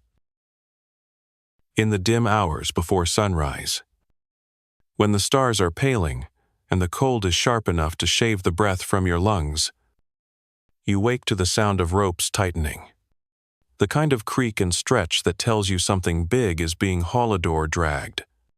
You shove aside your wrap and crawl into the snow, blinking through the darkness, out near the edge of the shelters. Olan and Mara are pulling something enormous toward the fire pit. It's the stomach. The same mammoth stomach you helped cut out and somehow forgot about until this moment. It's been cleaned, mostly dried, and now looks like an inflated boat made from old leather and deep regrets. What's the plan? You ask groggily. Fat storage. Olan grunts. Keeps the meat good longer when sealed. Oh. And then? You ask. He shrugs. Then we patch it and use it as a sled. Oh. You blink? A stomach sled. Insec. Multi-purpose. Mara says, not even pretending to hide the pride in her voice. You sigh and rub your eyes. Of course it is. Truth is, you're not surprised. Nothing gets wasted. Not out here. Not in the snowlands where the wind steals heat like a jealous god, and every bit of a mammoth matters. The stomach becomes a bag. The bladder becomes a water skin. The intestines, long and elastic, become rope. You walk over to help, and soon your fingers are slick with rendered fat. Your boots sliding on packed snow as you tie off the top of the stomach sack and wedge it upright near the fire to soften. The work is strangely soothing. The rhythm of knotting and stretching and reshaping something once alive into something useful. Teka appears. Just as the sun rises, his arms full of shoulder blades. "I brought shields," he announces. Dropping them into the snow, you raise a brow. "For play fighting," he says, "but also in case we get invaded." By? He thinks. Giant snow chickens. You blink. That's unlikely. And? I'm just saying, he says, adjusting one of the blades on his arm, like a knight made of leftovers. If a snow chicken shows up, I'll be ready. Mara snorts. Careful. That's how myths start. Oh. She's not wrong. Myths have a way of sneaking in through everyday nonsense. One day you're joking about snow chickens. The next, you're carving them into cave walls. Scholars have found paintings of odd beast chaff known. Half-dreamin' Paleolithic sites. Maybe they were real once. Maybe they were cautionary tales. Or maybe some kid just had a vivid imagination and a chunk of ochre. After the stomach's dealt with, you join Dren near the bone pile. He's been working on a sled frame made entirely from ribs and spine. It shouldn't hold together. And yet somehow it does. I call it the glider. He says proudly, "You've never seen anything glide. Have you?"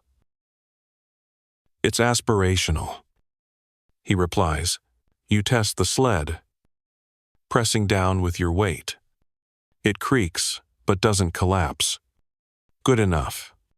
You help him lash it tighter with mammoth sinew, looping the cords around each vertebra like an art project born of survival and poor judgment. Nearby, Anka is tanning a piece of hide by chewing it. She says it works better that way. Keeps it supple. You don't ask how she figured that out. She doesn't look like she'd appreciate the curiosity. Amai passes by with a bundle of bones and nods toward the stew pit. "Time for the gut soup," she says. You groan. "Already?" "Get it while it's still hot," she calls over her shoulder. Gut soup is an acquired taste. And by taste, you mean texture? It's more slippery than anything else, with a strong smell of boiled regret and faint hints of wild onion. Still, you take a bowl. Calories are calories. You sit near the fire as the sky lightens to a washed-out gray, listening to the quiet hum of camp settling into another day. The mammoth parts are nearly all processed now. You can count what remains on one hand and tusk stump. A folded hide. Half a femur. The rest is in use. Packed. Drying. Or hanging over fires. You've turned a living thing into a month's worth of life. It feels like an achievement. And a burden. Across the fire, Teka sits sharpening a sliver of tusk into what looks like a whistle. You tilt your head. What's that for? Calling mammoths, he says. Completely serious. You blink. You want to call them? Well, yeah, he says. What if we need more? Mara leans in. You think they're just waiting for the right sound? He shrugs. Everything answers to something. You want to laugh but don't. Because sometimes it feels like the world does have rules like that. Echoes. Patterns. Hidden levers you can pull, if you only know the right whisper. The wind picks up slightly and carries the faint smell of fir, smoke, and pine. Someone in the distance is singing a low, steady rhythm meant more to soothe the bones than to entertain the ears. You recognize the melody. It's an old one, a harvest song. Except there's no harvest here, just Mammoth. Later that evening, the group gathers around the fire with full bellies and cracked hands. Dren pulls out a drum he's made from stretched hide and a hollowed skullcap. It sounds deep and echoey, like thunder trapped in a cave. He starts tapping out a rhythm. Not fast, not loud, just enough to get the blood moving. Someone begins clapping in time. Tika danse. Poorly, but with enthusiasm. Even Anka cracks a grin. You watch them, wrapped in furs and firelight. And for the first time in days, you don't feel cold. Not really. There's laughter, and music, and the warmth of something more than fire.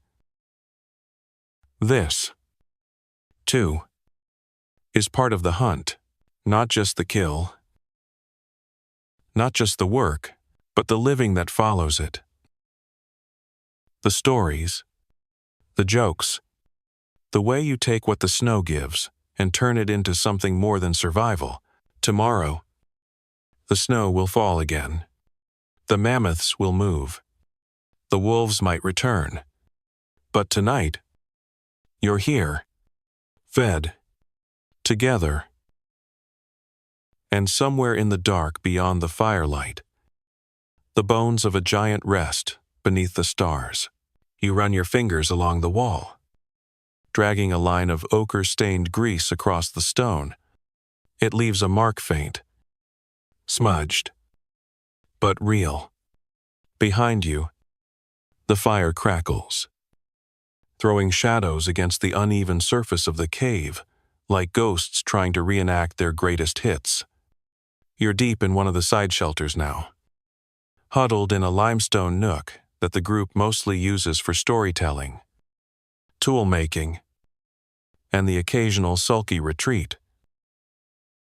Today, it's for painting. Mara hands you a bone tube filled with red pigment.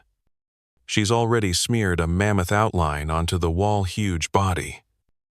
Sloped head, tusks that curve with perfect drama. You glance at it. Then, down at your own shaky stick figure attempt, which looks less like a mammoth and more like a furry raisin. I don't think it's supposed to be accurate, she says, nudging you. It just has to remember. But, remember what? That we were here. That it happened. That it mattered. You look back at her mammoth majestic, charging forward and wonder if she's painting what she saw or what she wanted to see. Either way, it's a good mammoth. Better than yours. You dip a finger into the pigment and add little dots above your figure. Maybe they're stars. Maybe they're spears. Maybe they're just decoration. Who knows? Dren's lounging nearby, carving lines into a plank of bone and calling it music. He insists he can hear the songs in the scratches. You tell him they sound more like dry bark. He grinds like you complimented him. Across the fire, Amai sits on a flat stone, eyes half closed, whispering stories to Teika, who leans in, so close he's almost nose to nose with her. You catch fragments of the tale, something about a mammoth with silver tusks that glowed under the moon, and a hunter who could speak their language. Teika's mouth is open the entire time, like he's afraid even breathing might break the spell. There's a long tradition of painting mammoths. Caves from France to Siberia are littered with their shape's elegant curves of body. Lines of tusks. Clusters of humans with spears that always seem far too small. Scholars debate what they meant. Were they ritual? Memory? A way to train the young or honor the fallen? Historians still argue whether the paintings were acts of art, magic, or mere storytelling. But in your gut, you know it's all of those at once. The cave becomes quieter as more people arrive, each drawn by the firelight and the comfort of shared silence. Anka adds a small figure beside Mara's mammoth just. A single line with outstretched arms. You can't tell if it's reaching toward the beast or bracing against it. Maybe both. You return to your own space and try again. This time etching the outline of a tusk first, letting the curve guide the shape. The body comes next. Then the legs, thick and short. It's not perfect, but it feels better, truer. Not what the mammoth looked like, but how it felt to stand before it. Massive, quiet, unstoppable. Tekka runs over with a fistful of crushed charcoal and smears a black smudge across your mammoth's head. That's blood, he says proudly. You look at it. It's on its forehead. I know. Dramatic effect. Oh, you let him have his moment. Later, Olin steps into the cave. He stands just inside the entrance, silent, watching everyone. His gaze flicks over the walls, over the painted shapes and rough figures, the handprints and spirals and animal ghosts slowly being born under firelight. Then he steps forward, picks up a bit of ochre, and marks a single red line across the stone. Horizontal, bold, then another beneath it, a third. Simple shapes, clean. Then he turns and leaves without a word. You glance at Mara. What was that? She shrugs. Could be anything. A warning. A count. A memory. Oh. Helpful. Aber. But there's something about the lines 3 marks. Deliberate and equal, that settles in your mind like a rhythm. Maybe it's how he sees the hunt. Not as drama, not as chaos. Just 3 marks. 1 for the mammoth, 1 for the hunter, 1 for what's left between. After the others drift out, you stay behind, adding small finishing touches to your mammoth. You place a dot where the eye should be, then trace a handprint next to its trunkier own, pressed hard against the stone and outlined in soot. It's not neat. It smudges slightly at the thumb, but it's yours. You sit there, quiet, back against the cool wall. As the fire dies low, the flickering light makes the painted mammoth seem to move, to breathe, like they're still out there, walking the snow. Just beyond reach, you think about all the ones you never saw, the ones your group didn't hunt, the ones that passed silently in the distance. Unseen, but felt.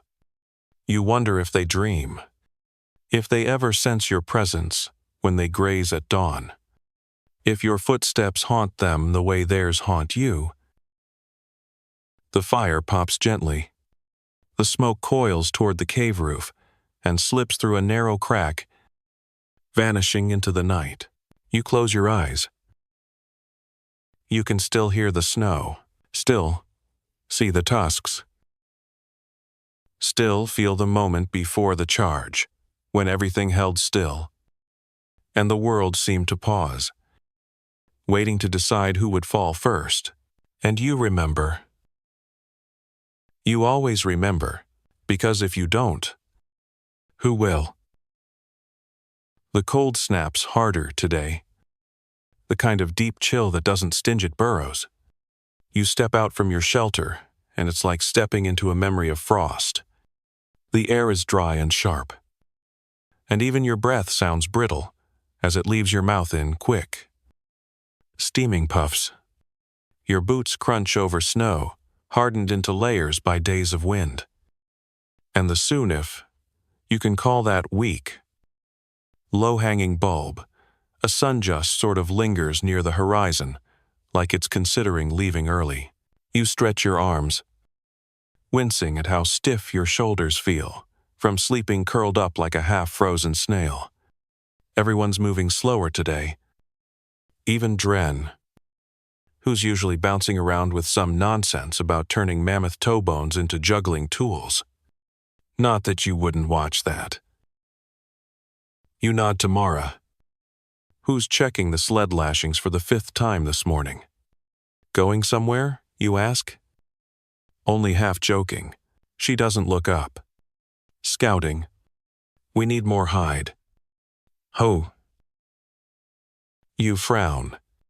Didn't we just finish cleaning 2 full mammoth skins? She finally glances at you. Yeah? And we've got 4 more bodies to cover before the next freeze. Babies included. She's right. As usual, it's easy to forget just how much hide it takes to build a shelter that doesn't let in wind so sharp it could slice your thoughts. 1 mammoth gives enough hide to build a large tent. Maybe 2, if you're clever with patching and stitching. But that's not just tents, it's bedrolls. Boots. Coats. Sled liners. Water bags. Everything. The scouts are going out because that's what you do once the meat's drying and the bones are stacked. You go out again, because the work never stops. You walk with Mara to the supply area. A cleared zone, where frames of bone prop upstretched hides like huge. Lumpy sails. The wind whistles through them like a low, breathy song. You help her fold one that's dry enough to move. The material stiff and crackling like old parchment as you haul it toward the shelters. You see a flicker of movement at the edge of the clearing. Not fast, not threatening, but deliberate. Another group, a small one. 4 figures. They're close enough that you don't need to squint. One of them raises a hand in greeting slow. Careful. The way you'd approach a stray dog that might be friendly. You glance at Mara. She nods once. Lips tight. You call Olan. He emerges from the largest shelter, walking slowly but upright, his spear resting lightly across one shoulder. Dren trails behind him, muttering about putting on his good furs for guests. The group reaches you in a matter of minutes, moving cautiously but without hesitation. They look like you wrapped in furs. Faces chapped. Eyes narrowed from days in the wind. But they're thinner, and their sleds are empty. The tallest among them speaks first, voice raspy from cold. We saw smoke. And Olan nods. You looking for trade? There's a pause. For anything. The man replies. We lost 2 last week. Lions. No meat left. Just bones. Huh. You glance at the others. One of them is barely more than a teen. Ribs visible beneath a too small hide. Another leans heavily on a makeshift crutch fashioned from a bent mammoth rib. You're no stranger to desperation. You felt hunger chew at your bones before. But there's something about the way this group carries in their silence, in their slumped shoulders, that makes it heavier. Olan doesn't speak right away. Then, he gestures to the fire. Eat first. You and Mara help them sit. Tekka brings bowls of stew, his eyes wide with curiosity, and no small amount of pride helped butcher the haunch this morning. The visitors eat, like they're afraid it might vanish mid-bite. One of them cries. Just a little. Silent tears, mixing with steam as she chews. You learn their names. Ken, Mina, Rovo, and the limping boy, Nesh. Their camp was overrun cave lions, driven by hunger or desperation or both. They barely escaped. They've been walking for days. No food. One spear.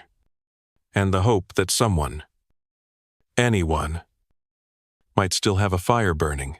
Mara leans in later and whispers. They're not staying. Are they? You shake your head. Can't feed everyone. But we can't send them back. Huh? No. You agree. We can't. So Olan offers them tools, a pack of dried meat, strips of hide, a fire starter stone, even a shoulder blade from the last mammoth, sharpened into a crude shovel. They accept everything without protest, without begging, which somehow makes it worse. You give Nesh your spare gloves. He doesn't smile, just pulls them on and nods once. Eyes, avoiding yours. Later, when they're gone, you sit by the fire, watching the flames flicker in the wind. Drin's eyes beside you. We could have kept one, he says. Maybe the boy. End of 2. And next time it's 5 more? I know. Oh. Silence stretches. You glance toward the horizon. Think they'll make it? Think we'll make it? He says. You don't answer. Instead, you walk toward the drying racks. The hides ripple in the breeze like banners in a war you didn't know you were fighting. You press your hand to one still warm, from sun and fire, and wonder how many more you'll need before the snow turns permanent again. At dusk, Amai kneels by the stones, painting again, with her finger dipped in ash and fat. This time, she draws not a mammoth, not a hunter but 4 figures, small, hunched, trailing into the distance. No one speaks of it, but everyone sees it. That night, you dream of the strangers, but they're not strangers in the dream. They're you, and you're them, wandering through endless white, hoping the next fire you see doesn't turn you away. You sit on a low rock, hunched over your lap, slowly, whittling a point into the end of a long shaft of reindeer antler. The bone creaks slightly as your flint edge scrapes along it, sending up little curls of white with each pass. Your gloves are off risking frostbite, because gloves are for warmth, not precision, and this needs to be precise. It's a spear tip, and if it snaps or splinters the first time you throw it, you might as well be out there waving a stick at a mountain. Your fingers are numb at the knuckles but warm with purpose. You press harder. The point starts to take shape. Around you, the camp is a gentle flurry of movement and preparation. It's not chaos. It's closer to ritual. Bone to spear, hide to coat, sinew to bowstring. Over and over. The same way your ancestors did it. And their ancestors, before that. You've inherited this rhythm, passed down through hands that learned by doing and by surviving. Dren plops beside you with a dramatic sigh, clutching a fistful of poorly cut spear shafts. Tell me again why we don't just use rocks with pointy feelings. Because rocks are lazy. You mutter without looking up. And antler won't shatter on bone. Hem. He grins. So, our bones break instead. Equal trade. How you glance at his pile. These are crooked. Are. They're unique. He says. They're useless. Anka snaps from behind, already inspecting his work with her usual withering efficiency. Half of these are soft at the core. Bad cuts. Oh. Dran shocks. So they'll hit the mammoth and hug it. Oh. Even she cracks a grin. Truth is, making a proper mammoth spear is its own kind of sacred. It's not just a weapon. It's a promise. You're promising yourself and your group that you're going to try. That you'll stand in front of a creature the size of a boulder and throw something smaller than your arm at it with the hope it'll pierce thick hide and muscle in time. And not come bouncing back at your skull. You finish your point and hold it up to the light. Sharp. Clean. Pale as a tooth. It glints faintly. And for a second, you swear it hums. Or maybe that's just your bones. Tired from days of labor. You hand it to Olan for testing. He grips it, balances it across his palm, then nods once and passes it to Mara, who lashes it onto a long ashwood shaft already smooth with fat and grit. She tightens the bindings with a twist of sinew and then holds it out to you like a gift. Your spear. You accept it without a word. Elsewhere in the camp. Préparation continue.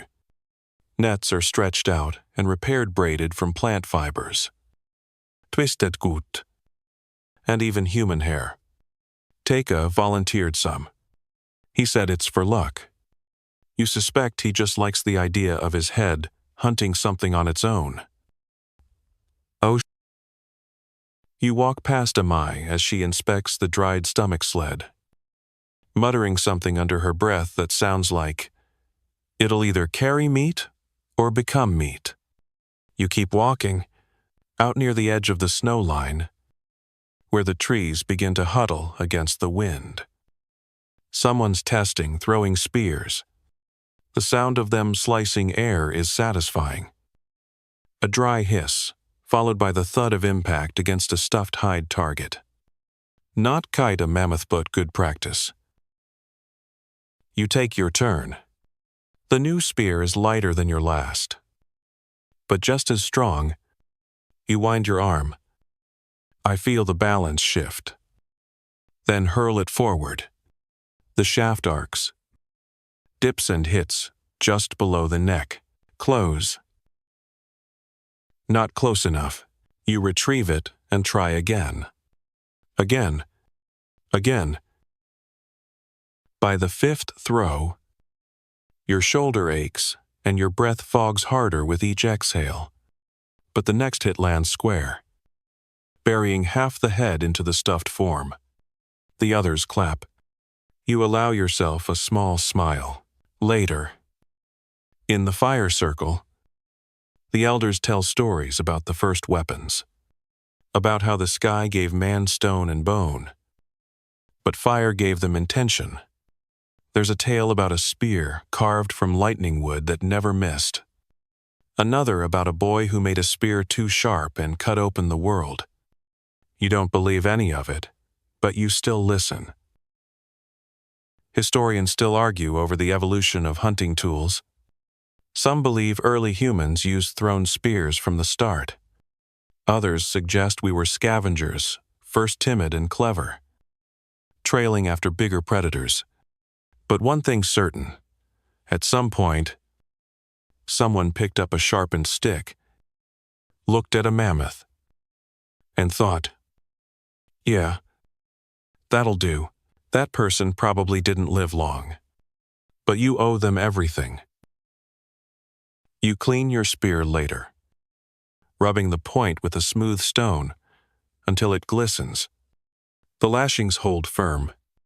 The shaft feels like an extension of your arm. You test the grip. Tighten it again. You whisper to it. The way your mother used to whisper to seeds before planting. Find your mark. Oh. Not magic. Just hope in disguise. Mara shows you her new arrowhead's flint. Finely chipped. Barbed at the edges. For the wolves, she says. You nod. The spears are for mammoths. The arrows are for what comes afterward. And something always does. Dren is working on a new Atlatla spear thrower. Carved from mammoth ivory, with an etched grip shaped like a claw. He holds it up proudly. It's got Sul. He says, it's got bad symmetry. Ankamutters. But when he throws with it, the spear soars farther than before. Clean. Quick. And true. You'll keep it.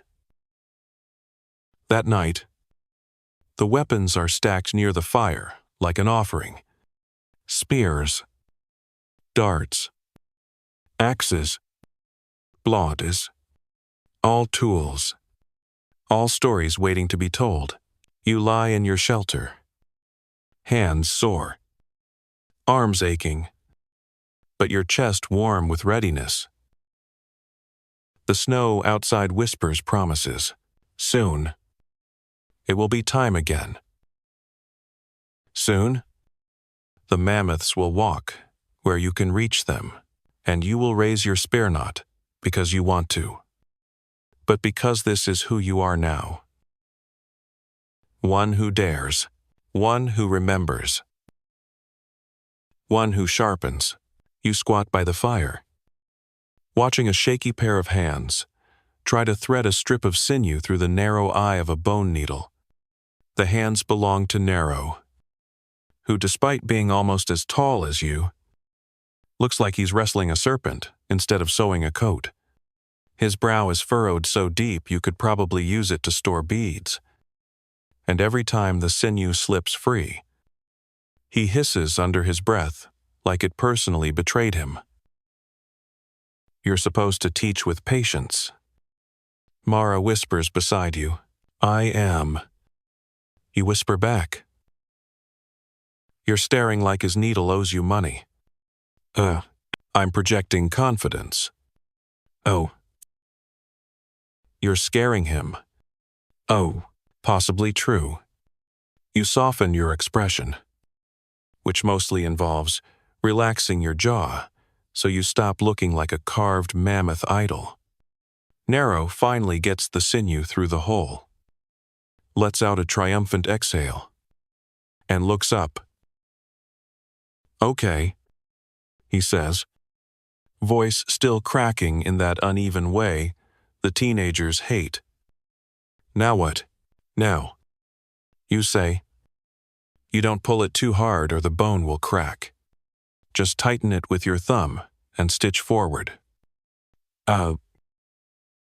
He does. Sort of. It's not a straight line. His stitches are uneven and a little wild. But they hold. That'll keep your chest from freezing. You say, maybe not your pride.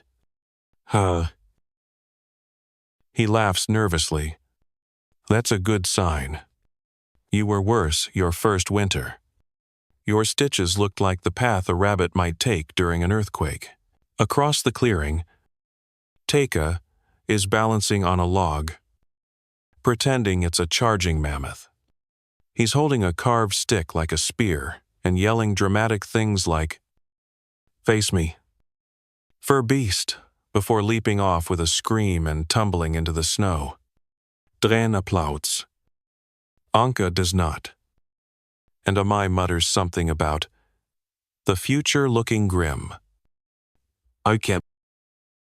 Today is a training day, not a hunt, not a harvest, not a time for sharpening or stretching hides or carving meat from bones. Today is the rare day when you stop moving long enough to teach someone how to live. Because knowledge doesn't pass itself along, not here.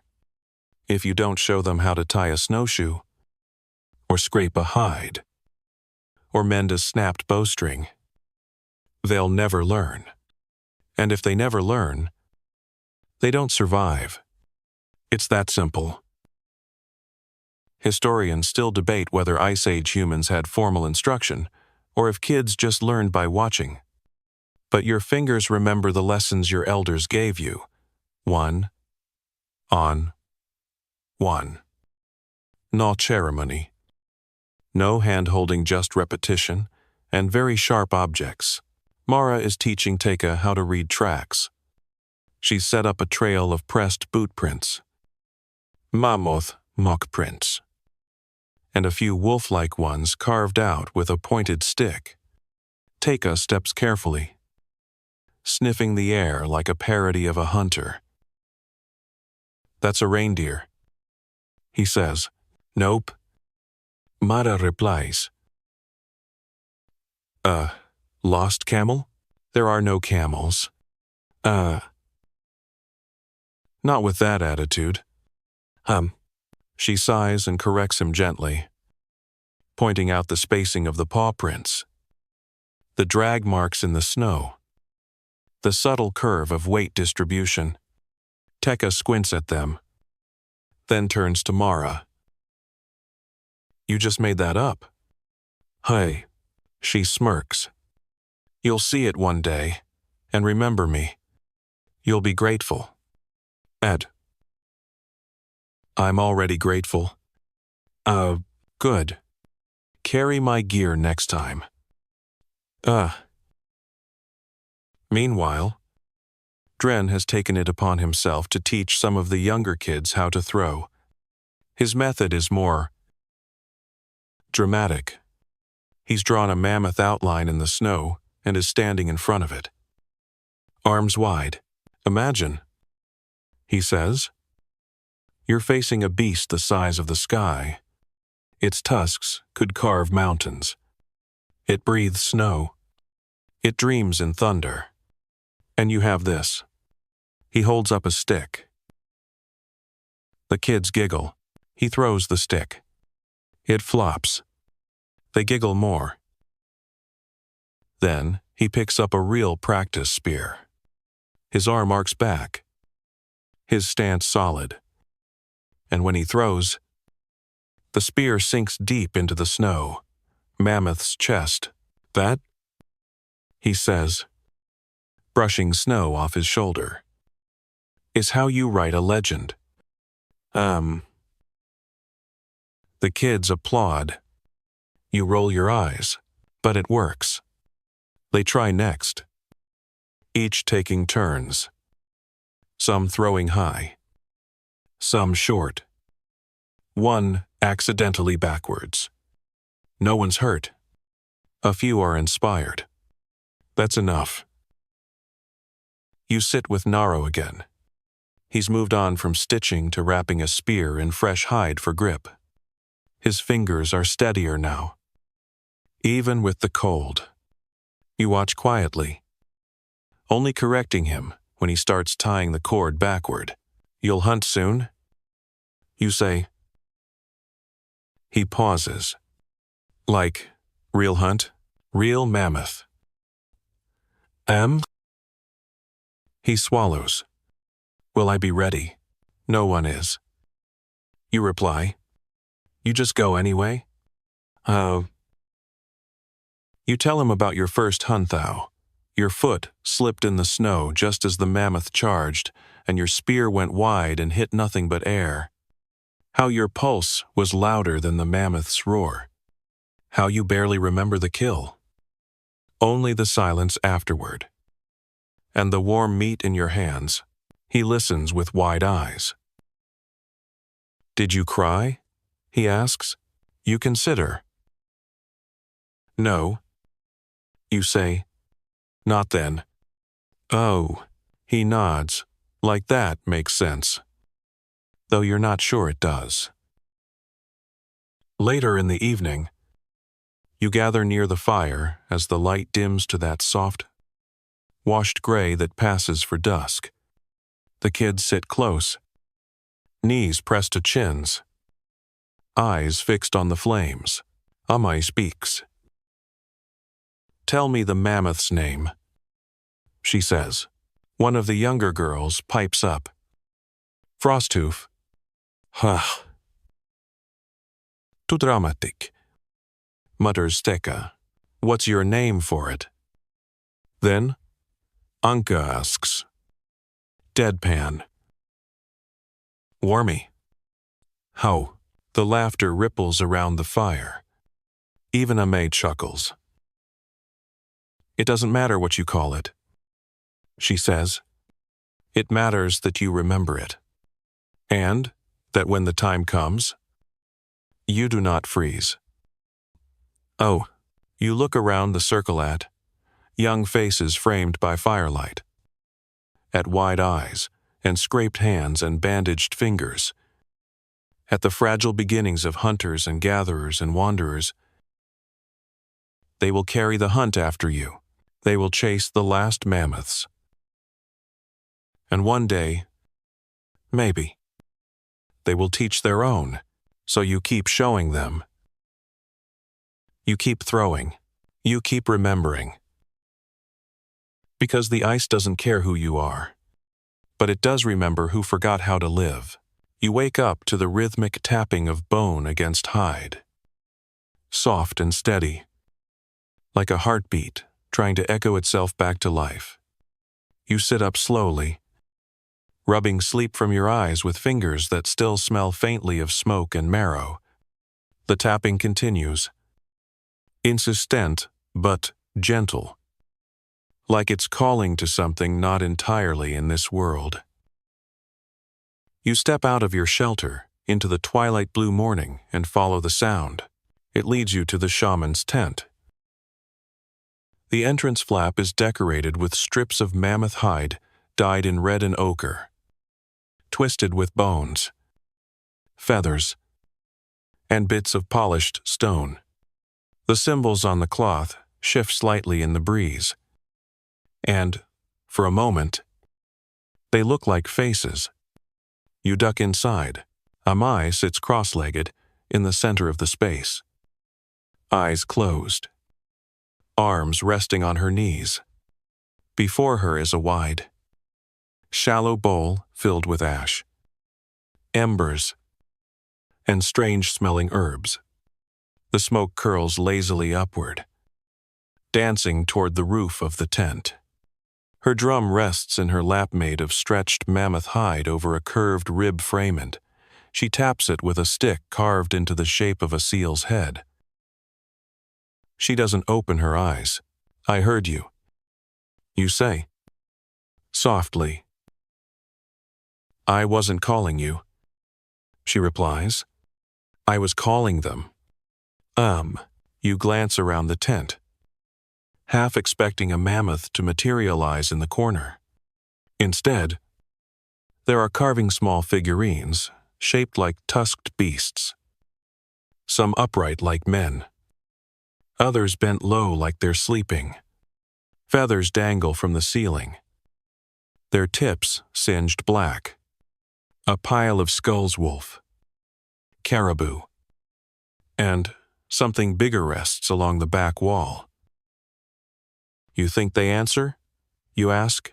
Amai finally opens her eyes. And they're not empty like you. Feared they're brimming with something deeper than fatigue.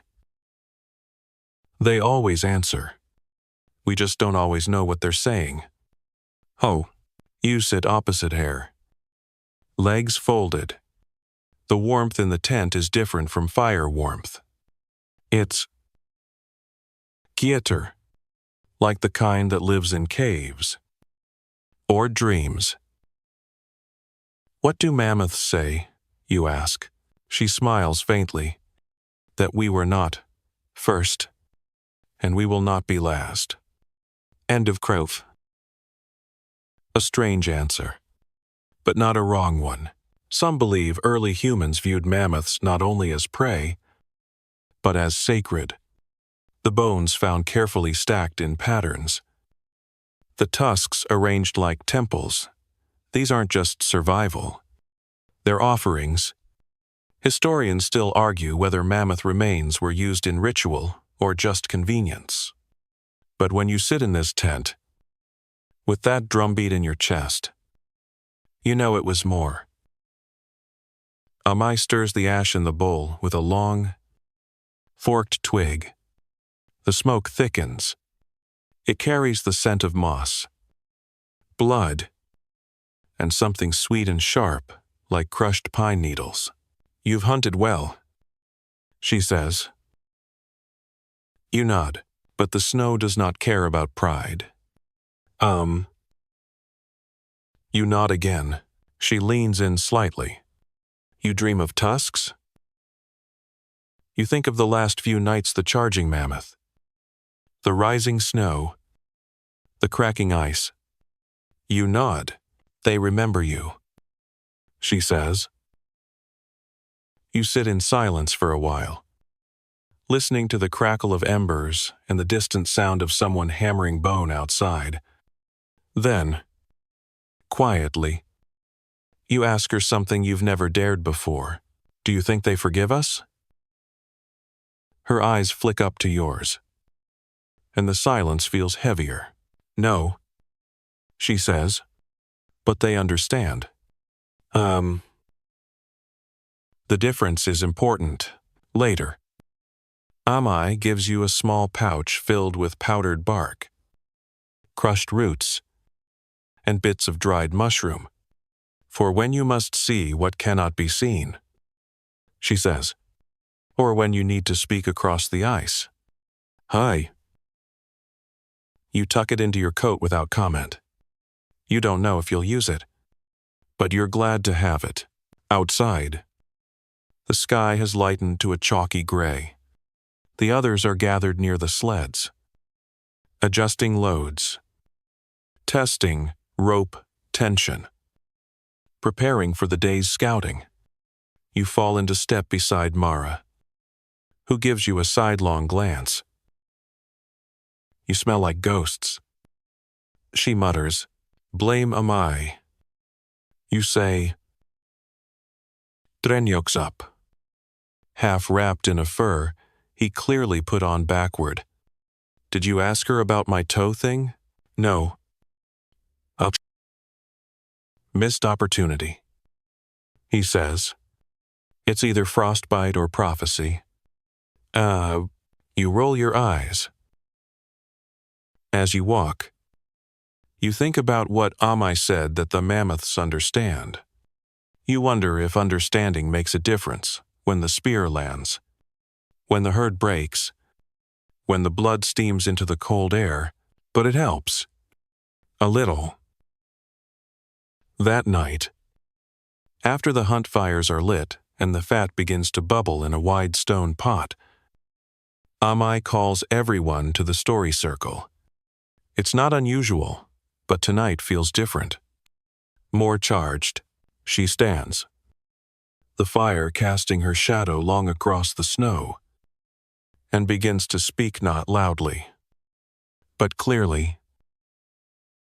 There was once a mammoth, she says, so old its tusks had seen more winters than any man alive. It walked not with a herd, but with the wind. It knew the shape of fire, and it did not fear it. Why, you lean in. Breath caught. Hunters followed it for days, weeks. Their spears were sharp. Their bellies were empty. They thought they would win. And she pauses. They didn't.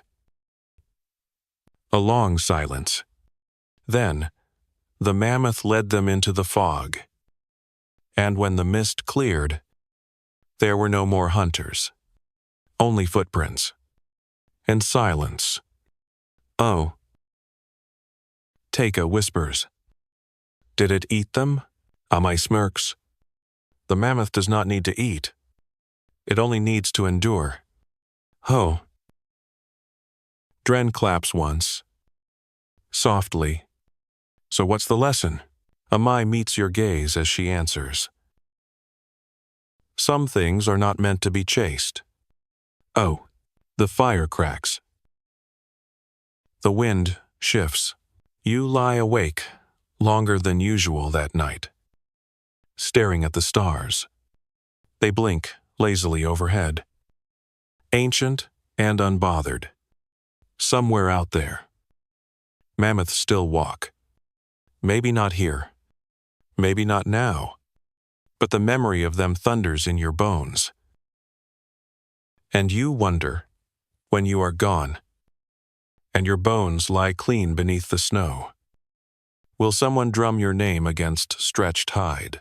Will they speak of you in smoke? Will you endure? You haven't felt warm in days. Not real warmth. Not the kind that wraps around your ribs and nestles behind your eyes like a blanket made of memory. The fire gives off light, but the cold swallows it whole before it can reach your feet. Even wrapped in hide. Even pressed shoulder to shoulder with the others inside the shelter. The chill slides in, quiet and smug, finding the soft spots behind your knees and beneath your fingernails. It's the dead edge of winter now. The kind that doesn't come with howling storms or blinding snow. It just sits. Heavy. Relentless. Like time is frozen with the air, and you're stuck inside it. Waiting for something to move. Waiting for the next mammoth. The next thaw. The next anything. You stir the stone pot over the fire, watching the fat rise to the top in slow, sluggish bubbles. The meat is old. Not spoiled, just tired. You can't remember which part of the mammoth it came from anymore. It all tastes the same now. Bland. Tough. Gray. Tekka tries to lighten the mood. He pokes the stew with a stick and whispers, "This meat's seen more winters than am I." She hears him. Of course. That meat might outlive you. Boy, she says without looking up. The laughter is thin, but it's something. You smile. Just barely. You eat in silence, chewing each bite as if it might change flavor. If you give it long enough, it doesn't. But you do it anyway. It's ritual now, when you lie down to sleep that night. Your stomach is full, but your bones still feel empty, like they're made of ice instead of marrow. You dream of mammoth marrow. Again, it drips like honey from a shattered bone. Steaming as it touches the snow, you dip your fingers in and taste it. And it warms your tongue, then your throat, then everything. But when you wake up, your mouth is dry and your nose is frozen shut. You get up early, before the sun. You're not the only one. Nero is already outside, pacing in tight circles like he's trying to shake off a shadow. He hasn't spoken much since his first hunt. Something about the moment, about standing close enough to see the mammoth's eye blink before it collapsed, took a piece out of him. He glances at you. They're not coming back. Are they? The mammoths, you ask? He nods. Eventually. You say, though you don't quite believe it. It's been weeks since the last herd. The trails are cold. The tracks are buried. There's only the wind now. And the trees. And that silence that makes your ears ring after too long. Back inside. Mara is trimming a hide into strips. Not for warmth. There's no warmth left to trim. These are bandages. Dren's got a nasty cut across his thigh from a snapped sled runner. And though he jokes about it constantly, the way he walks, says it hurts more than he lets on. He mutters something about being taken down by furniture as you help tie the cloth. The real worry is what you're all not saying. You're running out, not just of food, of everything. Fat is low. The hides are stiff and cracking. The spears are still sharp. But what's left to hunt? Even the wolves seem to have wandered elsewhere. Probably smarter than you, Amai gathers everyone in the largest shelter that night. It's not a ceremony. It's not even a meeting. She just starts talking, and no one stops her. "We are not dying," she says. "We are waiting. And that is different." Hepperbacks, some nod. Others don't. "Winter takes its toll," she goes on. "But it never lasts. Remember that. You are not snow. You are fire that endures. Oh, you'd roll your eyes if you weren't so tired." Still. Her voice is steady.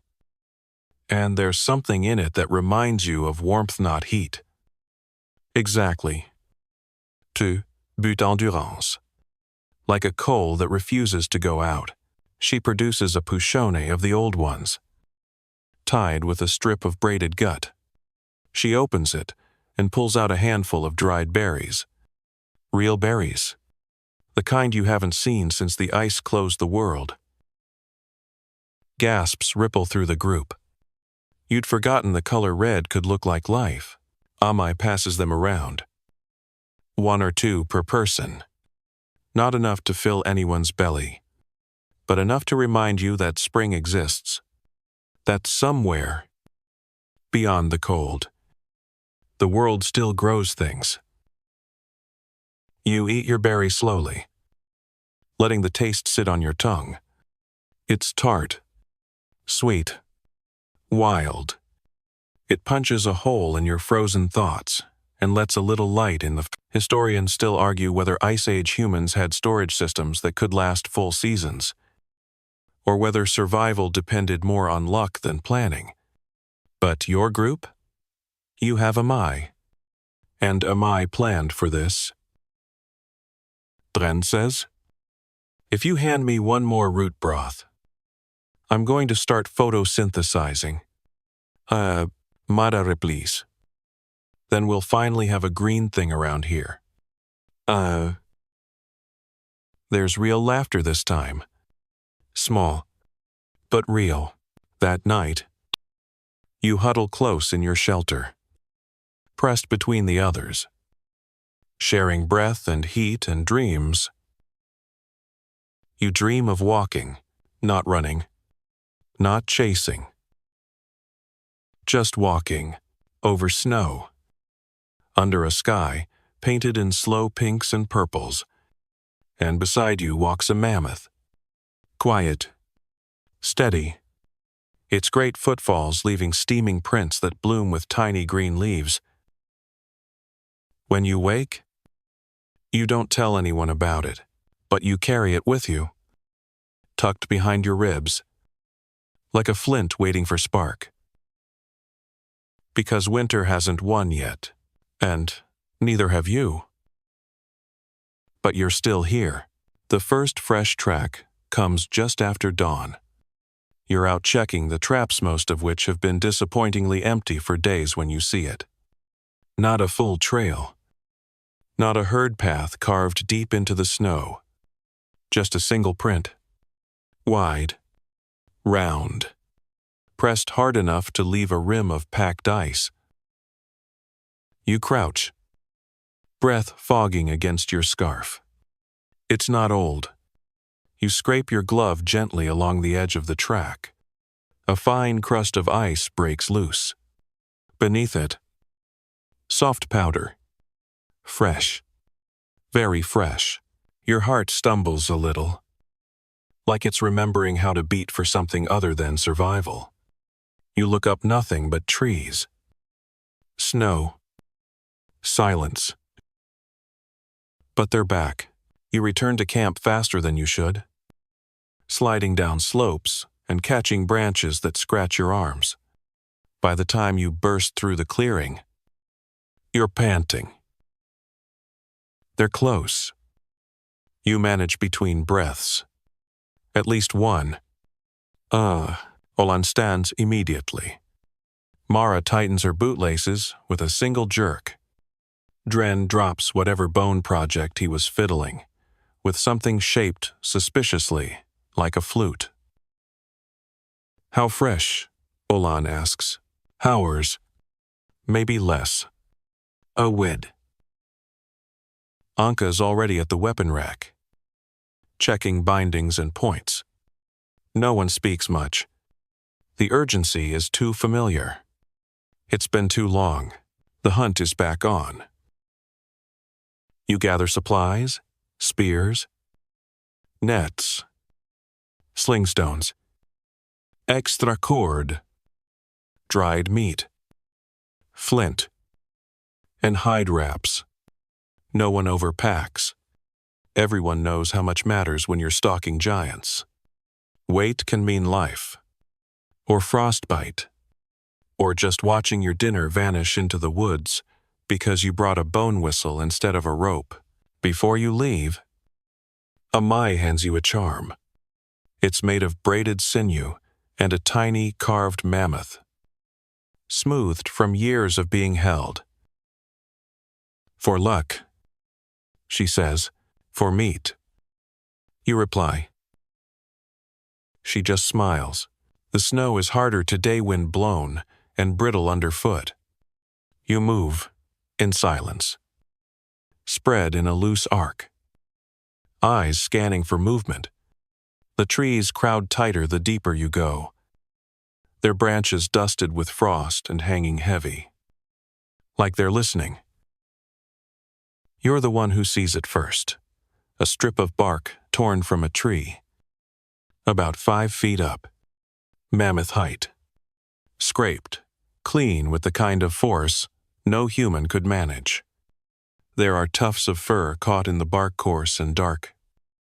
Tipped with frost. You motion to the others. Dren leans in and whispers.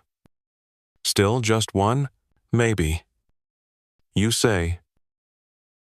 Historians still argue whether early humans hunted isolated mammoths or targeted full herds. Some evidence suggests ambush tactics against loners were more common, less dangerous. But others argue that driving entire groups into pits or over cliffs was the hallmark of cooperation and coordination. You've done both, and both are terrifying. You follow the tracks, careful not to step in them, keeping low and close to cover. The trail winds through a narrow valley, then opens into a wide, shallow basin, and there, half shrouded by mist and trees, stands the mammoth.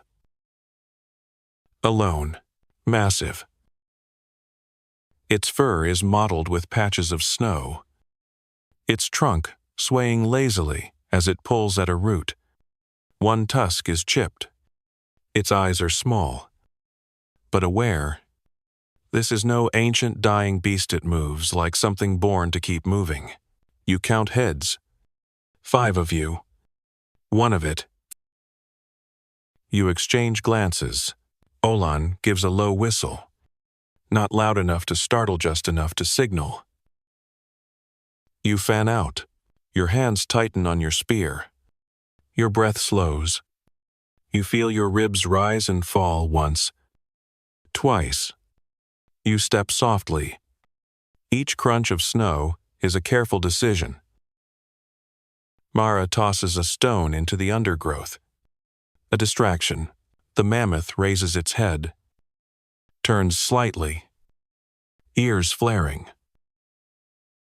Dren shifts to the left, positioning for the throw. Anka is already drawing back. You aim. Then, movement from the ridge. A second mammoth, smaller, but not much. Its ears flap wide, and it bellows slow, deep, shaking the snow off branches. You freeze. The others do too. The first mammoth bellows back. Ape, you hadn't planned for two. They stomp forward, flanking each other instinctively. Their trunks swing. Testing the air, they'll charge. Mara murmurs. If we spook them? And Olin doesn't blink. Then we don't spook them. You shift tactics. Dren drops his spear, raises his arms, makes noise and not aggressive. Just present. The mammoths pause. You all step back. Not running. Just slow. Controlled. The larger mammoth watches. So does the other. The wind shifts behind you. Carries your scent. They don't like it, with a snort that sounds like thunder smothered in fur. The big one turns. Lumbers off. The second follows. Not running. Just gone. You don't chase. Not yet. The silence that follows is enormous. Then Dren exhales and says, "Okay." So maybe 3 spears would have hugged it to death. Aye? Mara elbows him. Olan crouches. Scanning the snow where they stood, he inspects droppings. Points to the tree line. They'll head toward water. He says, "We follow?" you ask. He nods. You move again. Quieter now. More cautious. You're not hunting shadows anymore. You've seen them. Heard them. Smelled the wild on their skin. The chase is on, and this time, it's personnel. Back at camp, they'll be preparing, sharpening, praying, maybe laughing, maybe crying, but out here, you move, you endure. You become part of the story. The mammoths will one day remember. You follow the tracks for hours. They twist through frostbitten trees and cut across half-frozen meadows where dry grasses still rattle like bones in the wind. The 2 mammoths from earlier are long gone.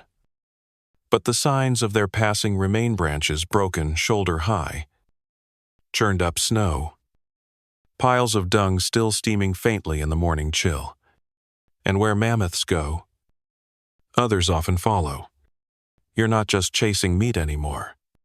You're shadowing the lifeblood of the steppe. Olin calls a halt at the top of a rise. Below, a shallow depression curls into the landscape. Like the earth itself has bowed beneath some long-forgotten weight. You scan the clearing, nothing moves. But then, Mara points to the far end. A furrow. Several.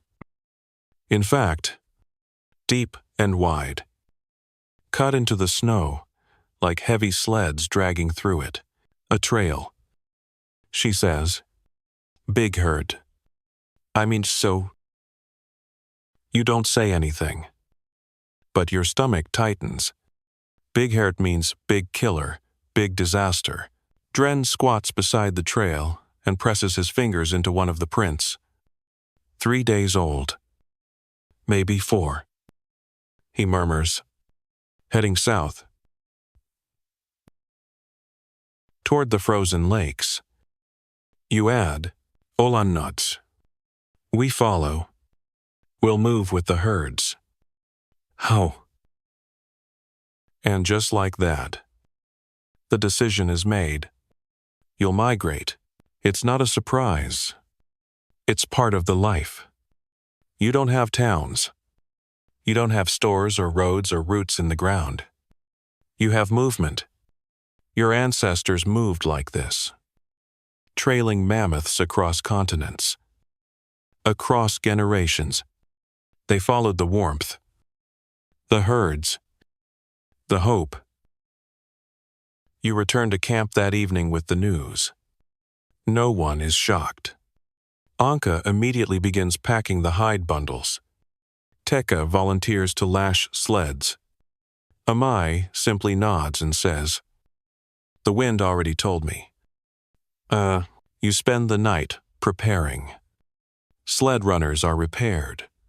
Food supplies are portioned half-dried meat, half bones for broth. Fat is packed into sealed stomach pouches. Spears are bundled. Tools wrapped in hides and tied with cord. Everyone has their own rhythm for this. Like an old dance. It's a bit chaotic. Sure, someone always forgets their firestone, but it's practiced chaos. Naro is quiet as he packs. You watch him fold his furs with trembling fingers. "You ready?" you ask. He doesn't look up. "I've never traveled far." You will now." You say. Then add, "And you won't do it alone." "Oh." He nods once. Tightly, by morning, the camp is gone. Not completely. You leave behind the fire pits.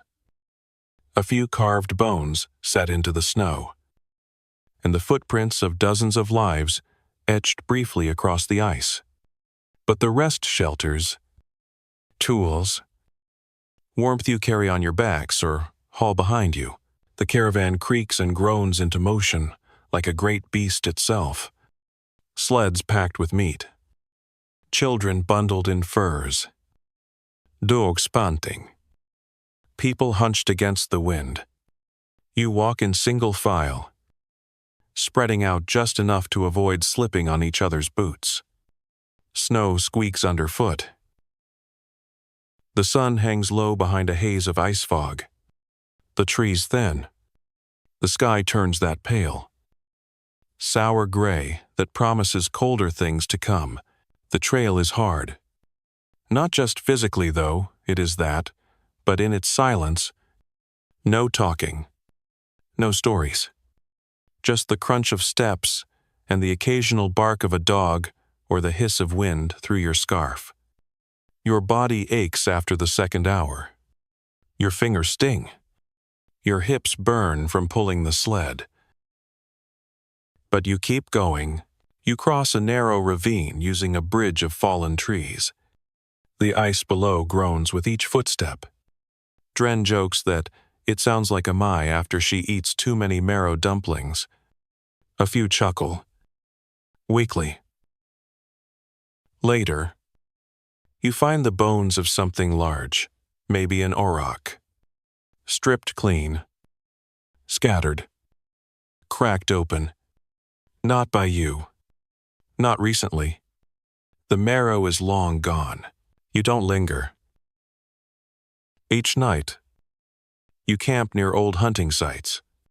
Sometimes there are marker stusks driven into the earth. Fire-blackened stones. Bits of worn-down rope tangled around ancient stakes. Sometimes there's nothing but memory.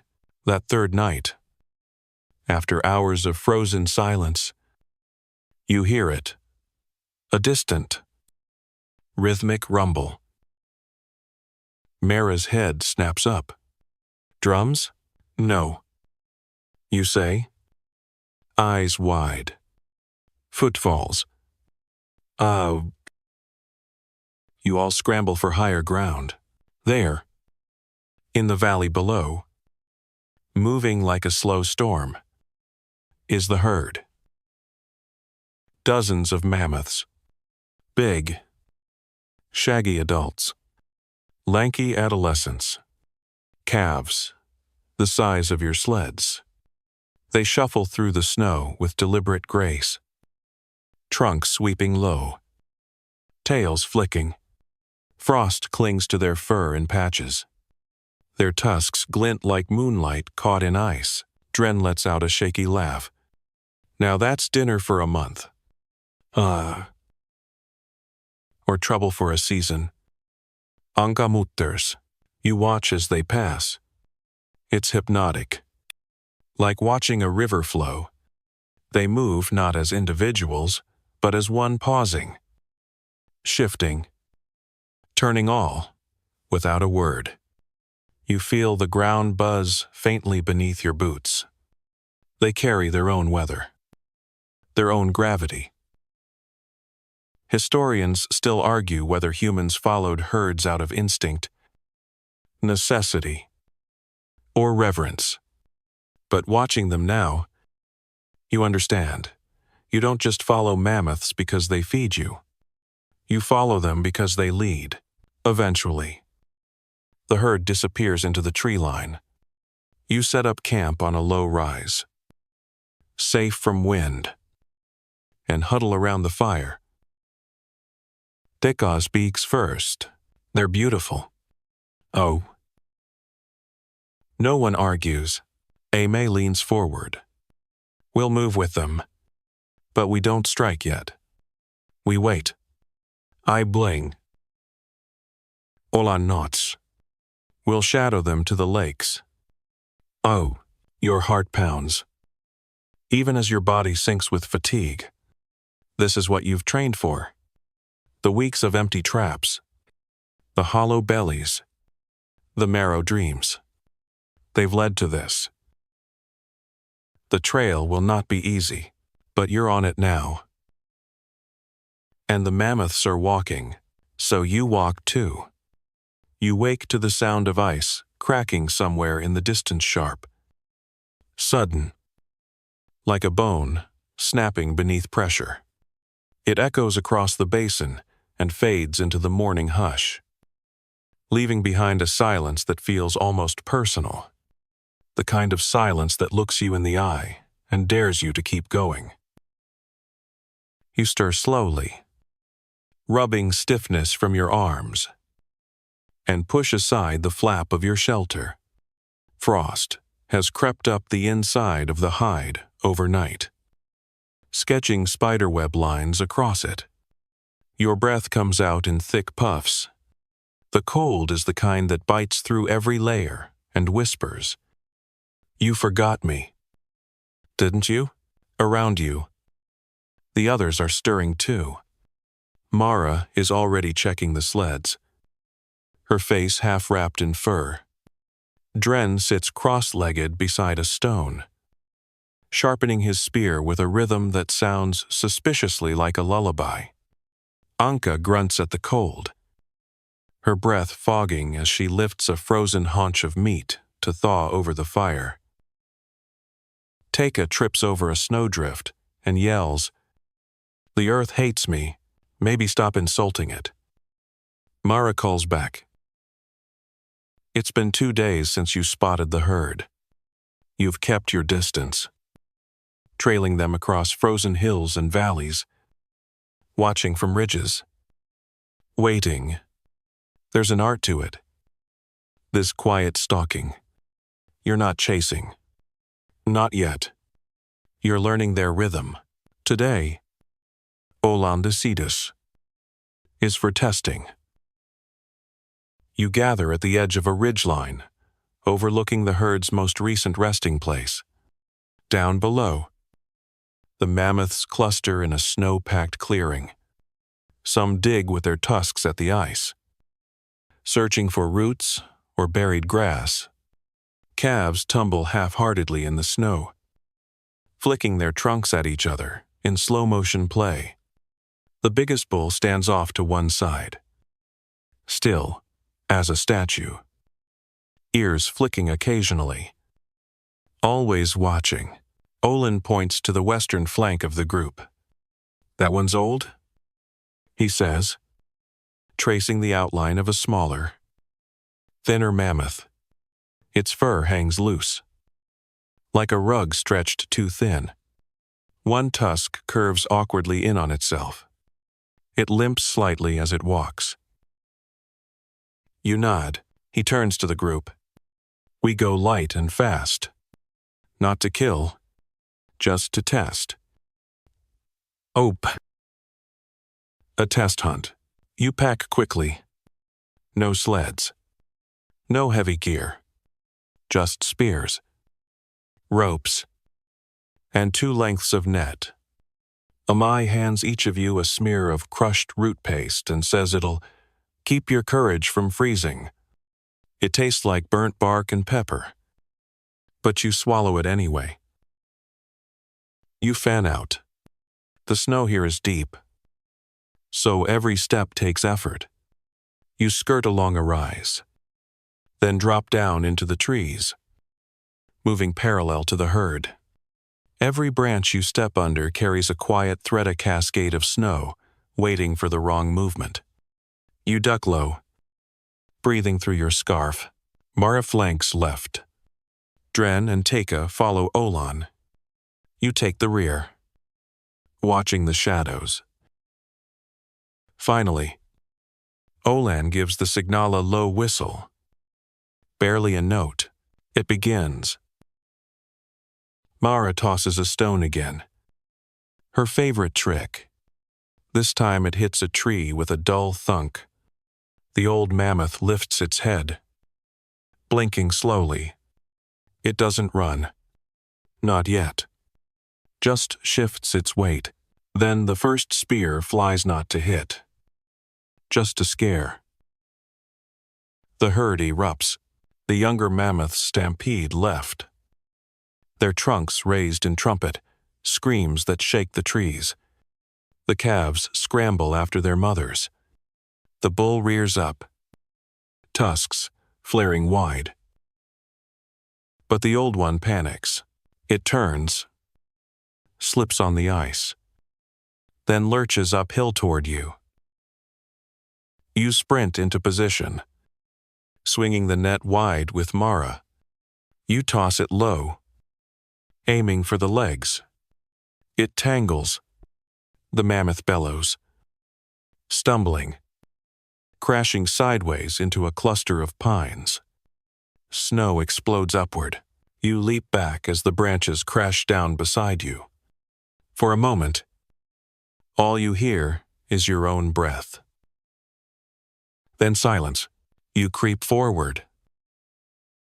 The mammoth is still alive, breathing hard, not injured, just tangled and stunned. You hold your spear, but you don't thrust. This isn't the kill. Olan steps up beside you. Good reaction, he mutters, but sloppy toss. I slipped. You always slip. The others arrive, panting, cheeks red from cold and adrenaline. You all stand in a loose circle around the mammoth, watching it recover. Its eyes find your small, black, and almost calm.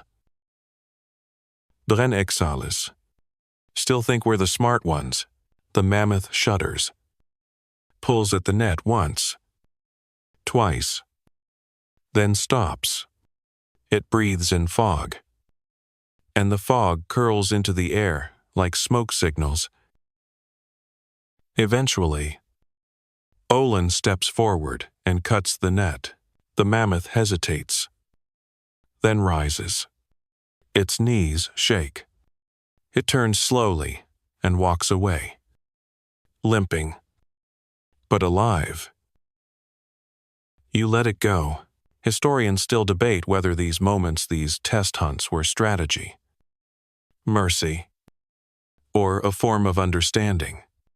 But in that moment, all you know is that you needed to see if you could do it. And now you know. Back at camp, everyone is quieter than usual. Not solemn, just thoughtful. You share warm broth and salted meat in silence, passing the bowl hand to hand. Teka tries to make a joke, but it falls flat. No one's mad, just tired. You stare into the fire and imagine the old mammoth walking alone under the stars, remembering you. Tomorrow, maybe, you'll hunt for real. But tonight, You sleep knowing you didn't fail. You simply practiced. And the snow still holds your prints. The real hunt begins at dawn. No more tests. No more watching from the ridge while your breath fogs the air and your hands ache from holding still. This time, you wake to the sharp commands of Olin's voice, the scrape of sleds being loaded, and the low thrum of something deeper anticipation. Maybe. Or dread. The two are starting to feel like cousins. You roll out of your shelter and into the snow, which is crusted hard overnight. It crunches like old bread beneath your boots. The fire is still smoldering, and Dren is standing over it with a spear in one hand and a hunk of dried meat in the other, chewing like it's his last meal. Ready to be trampled in style? He asks around a mouthful. You give a tight smile. Let's hope for dramatic. Not fatal. Today's strategy is simple in theory and terrifying in practice. Split the herd. Force the weak ones toward the ice shelf. Trap 1. Bring it down. Survive. Olin explains it again, while everyone circles around a piece of flattened snow where he's scratched out a rough diagram using a stick. It looks like nonsense sesquiggles and blobs, but you've been with him long enough to know what each symbol means. That ridge gives us cover, he says. They'll move east, between the trees and the lake. We collapse from both sides. Drive them to the flat. Oh, Mara raises an eyebrow. And if they run the other way? Then we follow and hope they don't lead us off a cliff. Fair enough. Everyone splits into teams. You're with Mara, Anka, and Tekka. Olin leads the other half with Dren and Naro. The wind is light. Mercifully, no whiteout today. Just you, your breath, and the long white ground stretched ahead like an unwritten page. As you trek into position, you think of the old mammoth from the day before, the way it stared at you, not afraid, not angry, just there. You wonder what it remembered of you. If anything, you reach your flank along a ridge, crouch low, and wait. The trees creak. The snow cracks. You shift your weight from foot to keep the blood moving. Tekka's leg is bouncing like he's drumming a song, only he can hear. Then, a distant trumpet. The herd. Mara peeks through a stand of trees. Motions you forward. You move silently. Years of practice carrying you over the snow like a ghost. Below. The herd shuffles. Maybe 30 strong. A mix of bulls, mothers, and calves. The big male from before still watches the perimeter like a sentinel carved from ice. Olan's team makes the first move. A cluster of stones clatters down the far slope. The mammoths stir. Then, the shouting begins, not panic. Just noise. Confusing. Loud. Sharp. Spears bang. Against bark. Dogs bark from hidden hollows. The herd shifts. Turning. Now it's your turn. Mara throws the first torch. It arcs through the air, trailing a faint line of smoke, and lands in a pile of dry twigs you set earlier. The flames leap instantly. Not much fire, but enough light. Enough chaos. The mammoths roar, trumpeting, turning. They move east, straight toward the lake. You run. It's not graceful. You're not gliding or stalking. You're charging. boots punching through snowdrifts, lungs searing in the cold, heart jackhammering. The herd thunders ahead of you, crashing through the shallow woods. One mammoth breaks away a female, old and tired. Her gait uneven. The others move on. She doesn't. You focus. This is your quarry. You spread out. Anka flanks left. Deka right. Mara goes for the legs with a snare of twisted gut and bone hooks. You grip your spear tighter and close the distance. The mammoth sees you. She turns slightly, lashes hair, trunk, tries to back away, but the ice beneath her gives a hollow groan.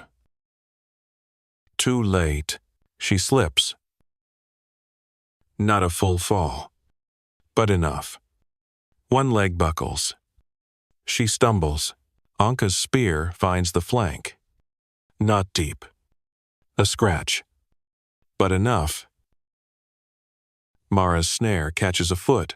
You yell, part rage, part fear, part instinct, and drive your own spear forward. It strikes just above the shoulder. The beast bellows. You don't stop. You drive it in again. Again, Tekka throws his spirit glances off. But it distracts her. Enough for Anka to circle in. Another blow. Blood steams on the snow. She stumbles again, falls. You close in, and finally, it on. The mammoth exhales hard and long. Slow gust that almost feels like a sigh. Then stillness. Not silence. Your breath still pounds. The others pant beside you. Somewhere.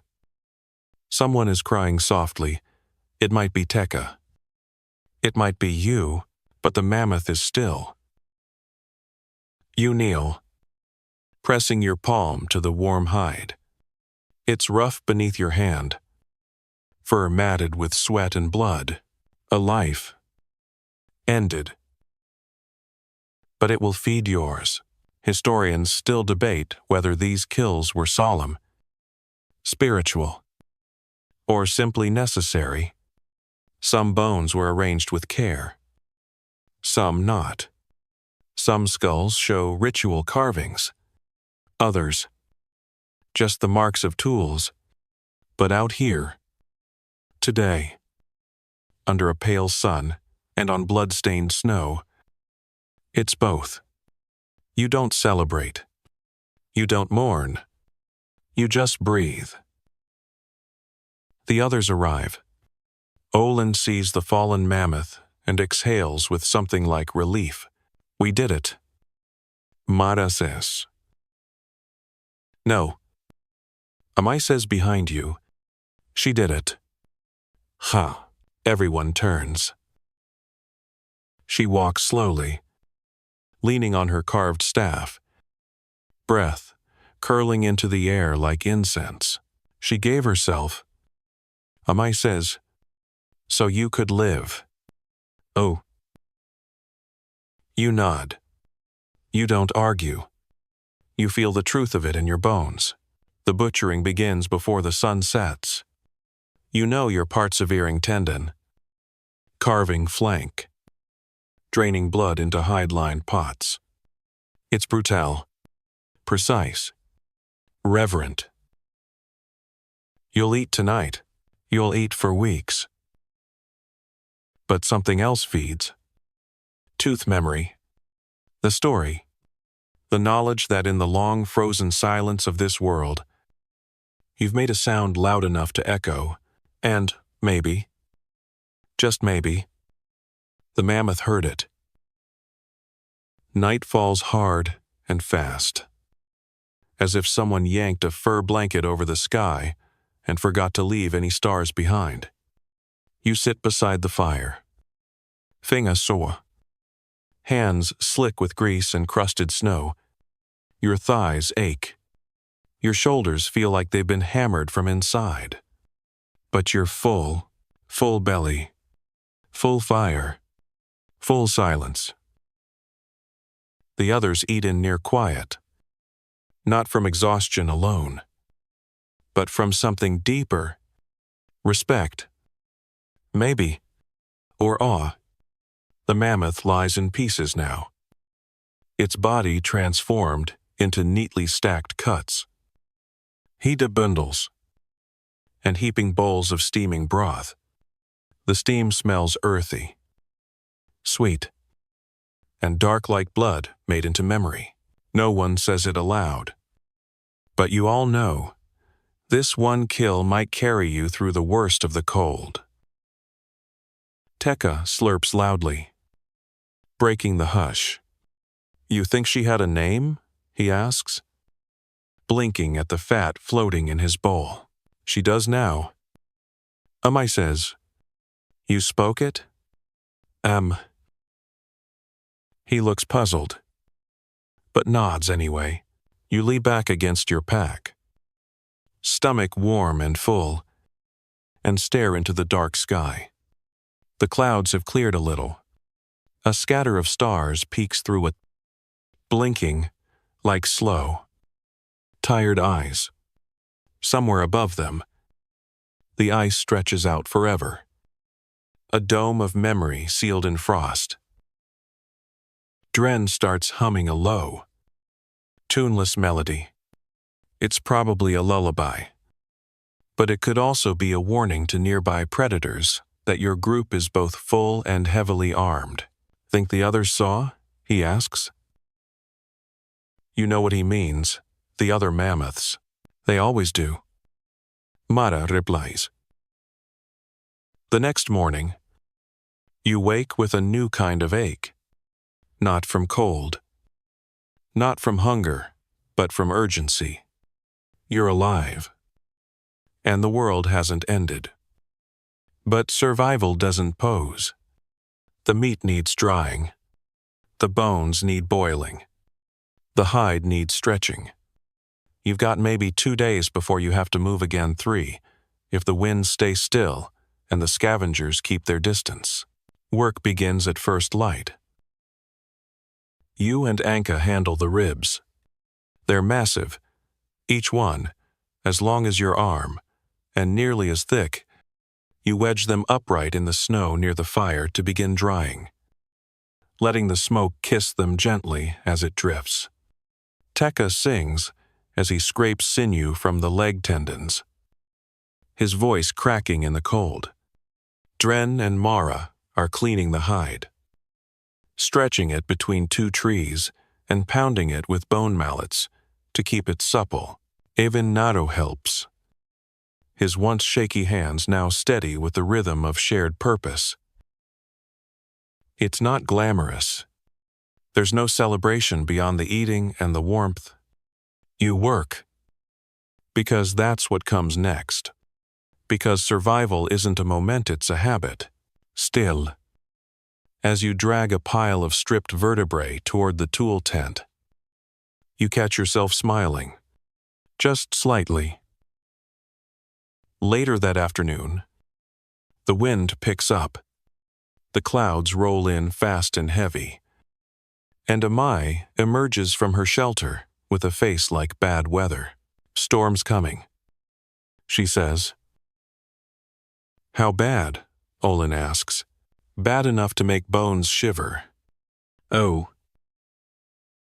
You don't wait for thunder or signs. You all move like a machine now. Tools are packed. Meat tied off and hauled onto sleds. Hides pulled taut and layered with spruce needles. The bones you can't take are buried under snow. Not to hide them, but to honor them.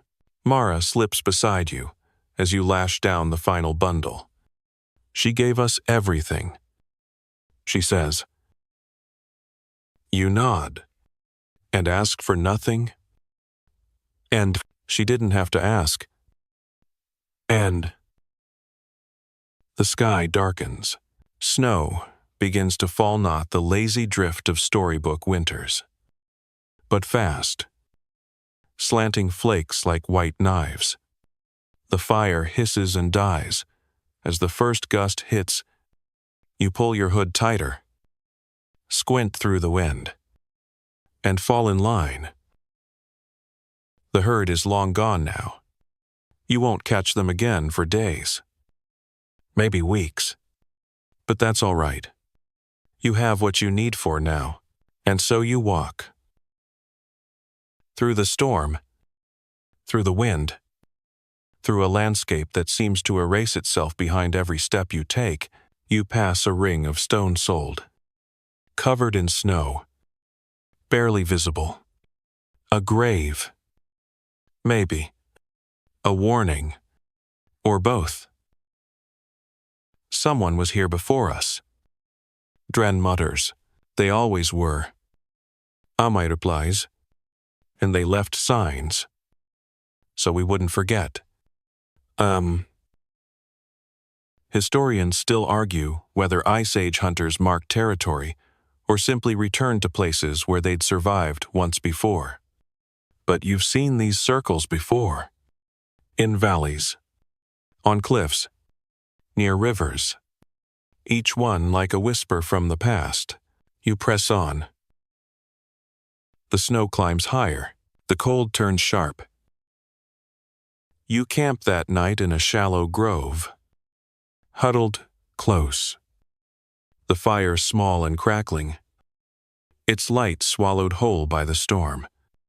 You eat quietly, have slowly. The meat is toughening now, starting to dry. But it's good, warm. Earned. Anka tells a story about her mother outrunning a boar on a broken foot. Dren tries to top it with a tale of a cave bear that mistook him for a rock. You let them talk. Let them fill the space. The laughter is thin, but real. Amai watches you all, her eyes reflecting firelight. She watches, still. She says softly. Who? Tekka asks. The mammoth. You don't ask how she knows. That night, as the wind screams past your shelter, you dream again. But not of the hunt. You dream of a field of bones, arranged in perfect spirals, stretching to the horizon, and in the center, a single mammoth walks in slow circles, dragging a line in the snow. You watch from above. You are cold. You are fire. You are the story. Now. Morning drags itself across the sky like it's reluctant to get up. And honestly, you feel the same. Your legs are heavy with ache. And your back is stiff from sleeping half curled around a pouch of thawed meat you used as a pillow. Still, the fire's embers are glowing. And someone's humming again, probably Picasso. You suppose the world didn't end overnight. Yet, you push aside the flap and step into a world gone completely white. Snow, blankets, everything. The sleds are half buried. The trees are coated so thickly, you can't tell where the bark ends, and the blizzard begins. The storm hit hard. But you endured. That seems to be the pattern lately.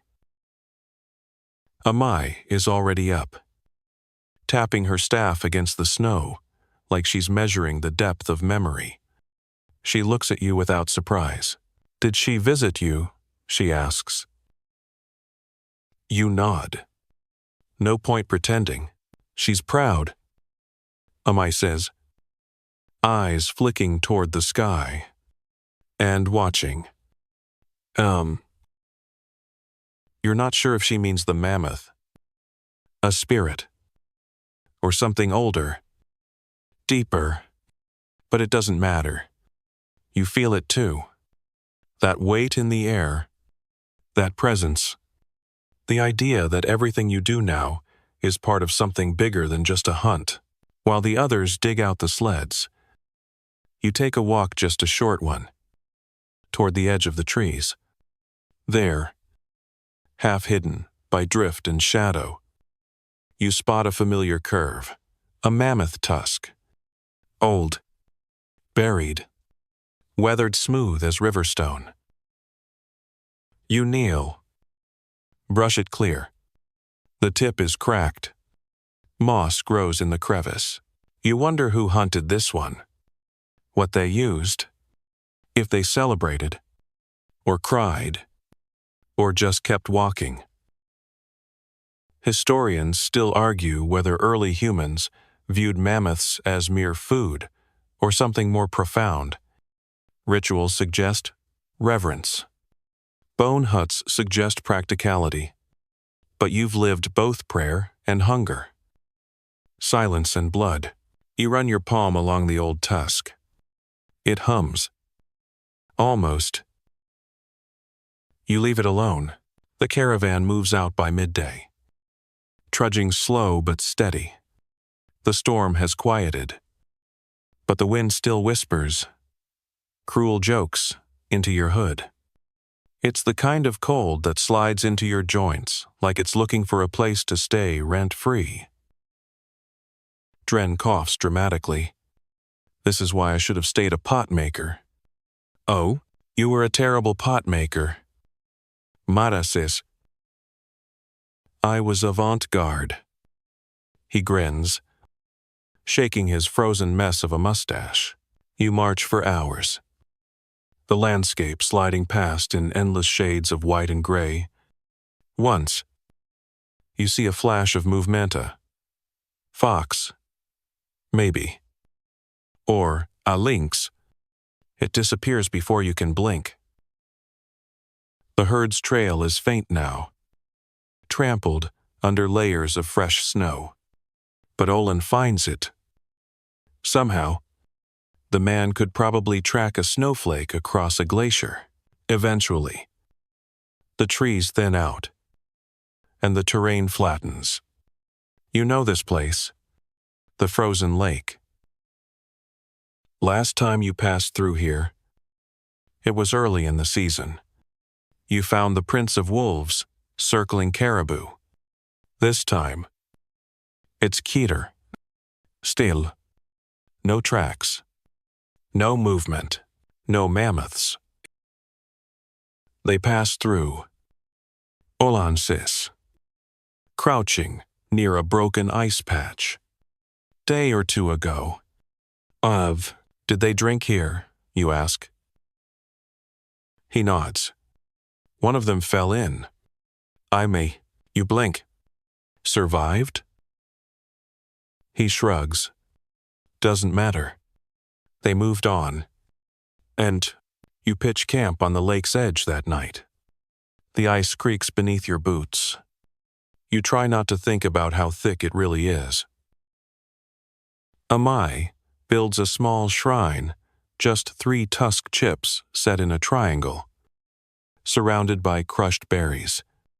She lights a tiny fire in the center and whispers something into the smoke.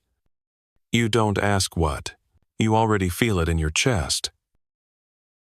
Later, around the big fire, Dren pulls out a pouch of fermented snowberry and passes it around. It burns going down, but it wakes you up in ways broth never will. Tekka coughs and says, All right, story time. Something warm. Oh. Mara smirks. You want warmth? Talk about the mammoth dung fire. We started last spring. No. No. Real warmth.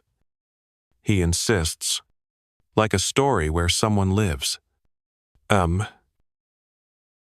Amai speaks before anyone else can. There was a woman once. She begins, her voice low and scratchy. She followed the mammoths across the sea.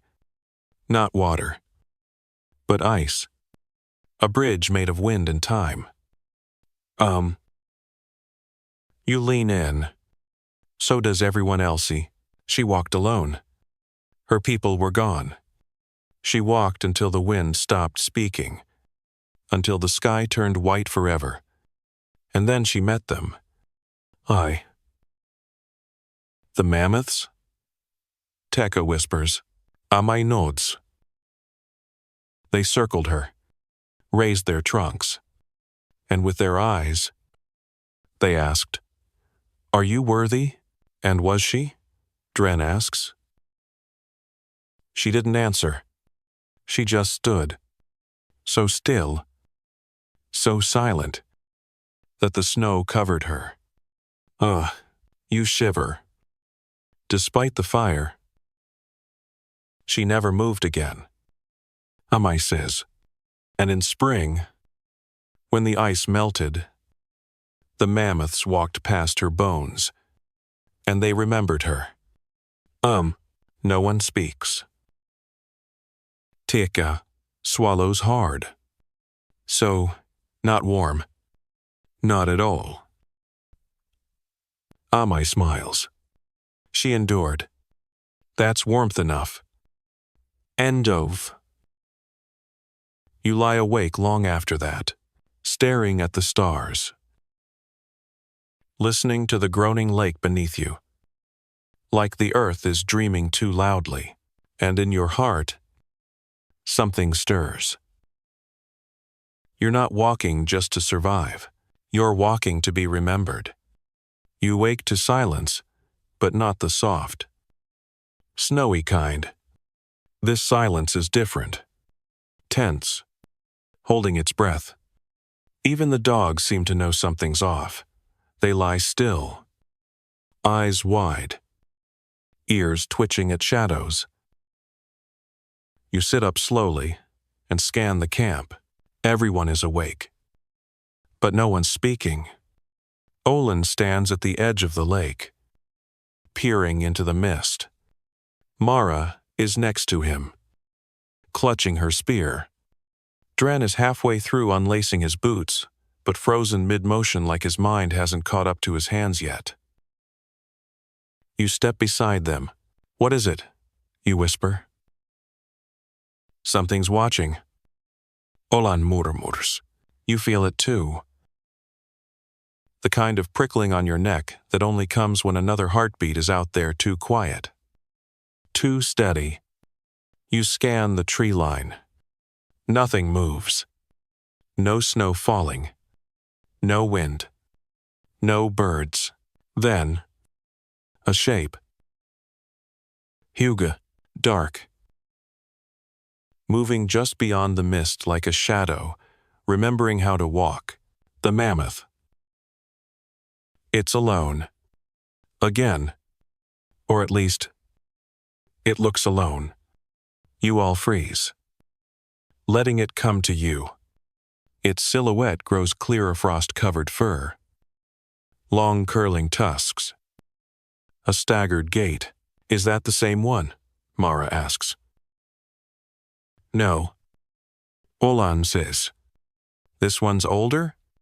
Oh, you step closer, watching it move along the lake's edge. It doesn't seem afraid. Doesn't seem lost. It walks slowly. Head swaying. Trunk dragging lines into the snow like a paintbrush dipped in memory. Tekka whispers. Is it dying? It might be. The mammoth walks with the heaviness of something that has nothing left to flee. Its fur is patchy. Its ribs show faintly beneath the layers. Its breath mists in slow, measured clouds. Some leave the herd when it's time. Amai says quietly, so they don't burden the young. You've heard the stories how old mammoths wander off alone. How they find quiet places to lie down in the snow and become part of the land again. Historians still debate this. Was it instinct, folklore, coincidence, repeated enough to become legend? But right now, you don't need a theory. You're watching it happen. The mammoth pauses, turns slightly, looks at you. No fear, no punits, just knowing. You lower your spear. Everyone else does too. For a long moment, you and the beast simply exist together. No threat, no hunger, just breath and time, and something that feels older than both of you. Then, slowly, it turns and walks into the mist again, and vanishes. Dren exhales loudly. Okay. I vote we all agree not to die out here. Taka adds. Not without a dramatic monologue. At least. You laugh. Softly. The tension breaks, like frost underfoot. That day. You don't hunt. Instead, you rest. You repair. You stretch hids. Boil bones. Sort through what little remains of your trade goods beads carved from antler. Tools shaped from flint. A pouch of ochre. Mara finds an old ivory comb buried in one of the sled bags. She holds it up like it's treasure. You all gather near the fire that night. Not because it's cold, but because it's tradition now. Anka braids her hair, while Taka hums an old traveling song. Olin sharpens a blade. But more out of habit than urgency. Even the dogs lie peacefully. Ears twitching to some rhythm only they understand. You think about the mammoth again. Where it's walking now, whether it has lain down, whether it's still watching you from the woods. Amai begins telling a story, this one about a child born in a cave during a thunderstorm. The thunder cracked the stone, and the child was named for the sound. She grew up and spoke only in dreams. And when she died, the snow refused to fall for 3 days. You don't know what the story means. You just let it wash over you like smoke. Later, when the fire dies to coals and the wind picks up again, you slip away from the circle and walk to the edge of the lake. The ice groans softly beneath your feet, but holds. You kneel and press your palm to it. The cold creeps into your skin.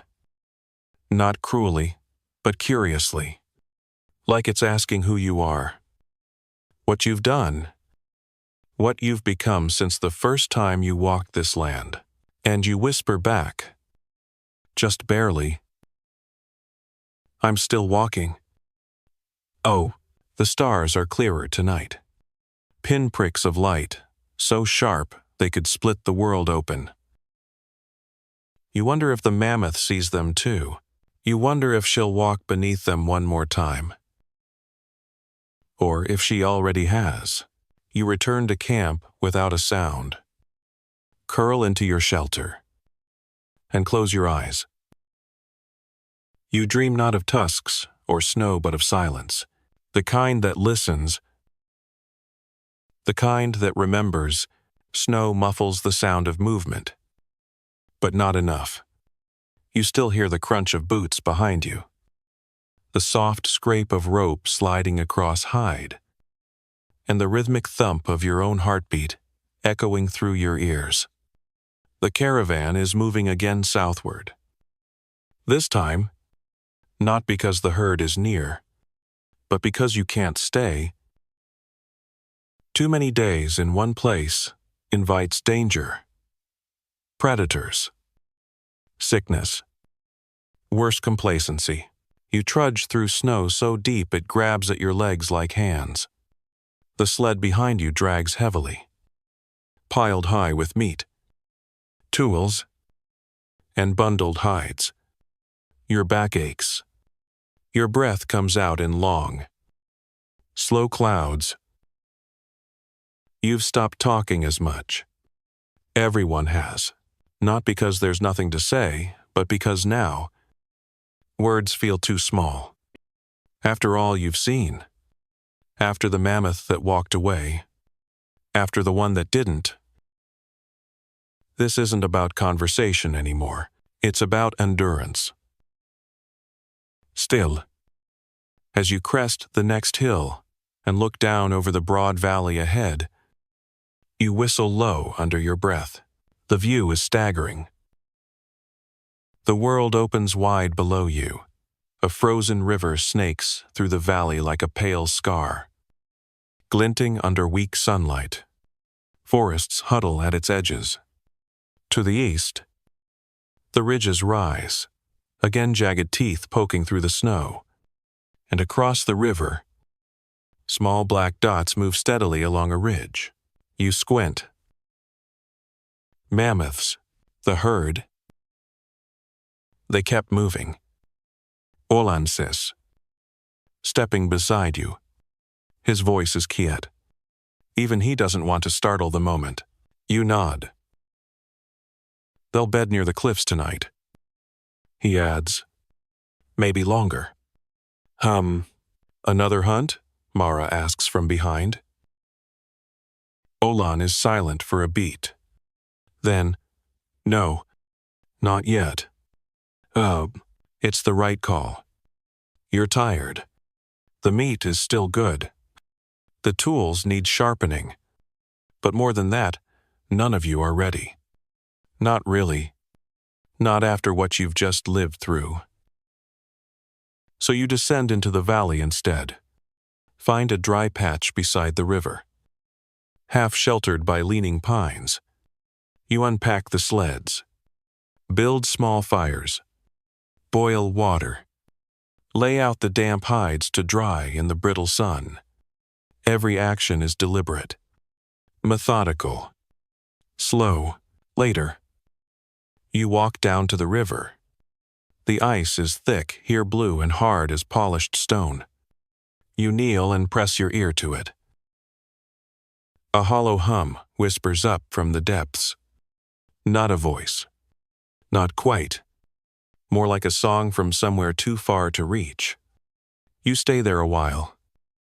Eyes closed. Listening. Back at camp. Dren is trying to carve a flute from a hollow bone. The sound it makes is horrible, like a duck being stepped on by a bear butt. He insists it's coming along. It'll charm the next mammoth. He claims. Right into our stew pot.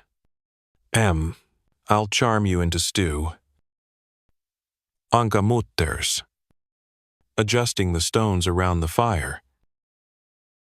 Amai sit nearby. Fingers stained with dye. From whatever mixture she's brewing today.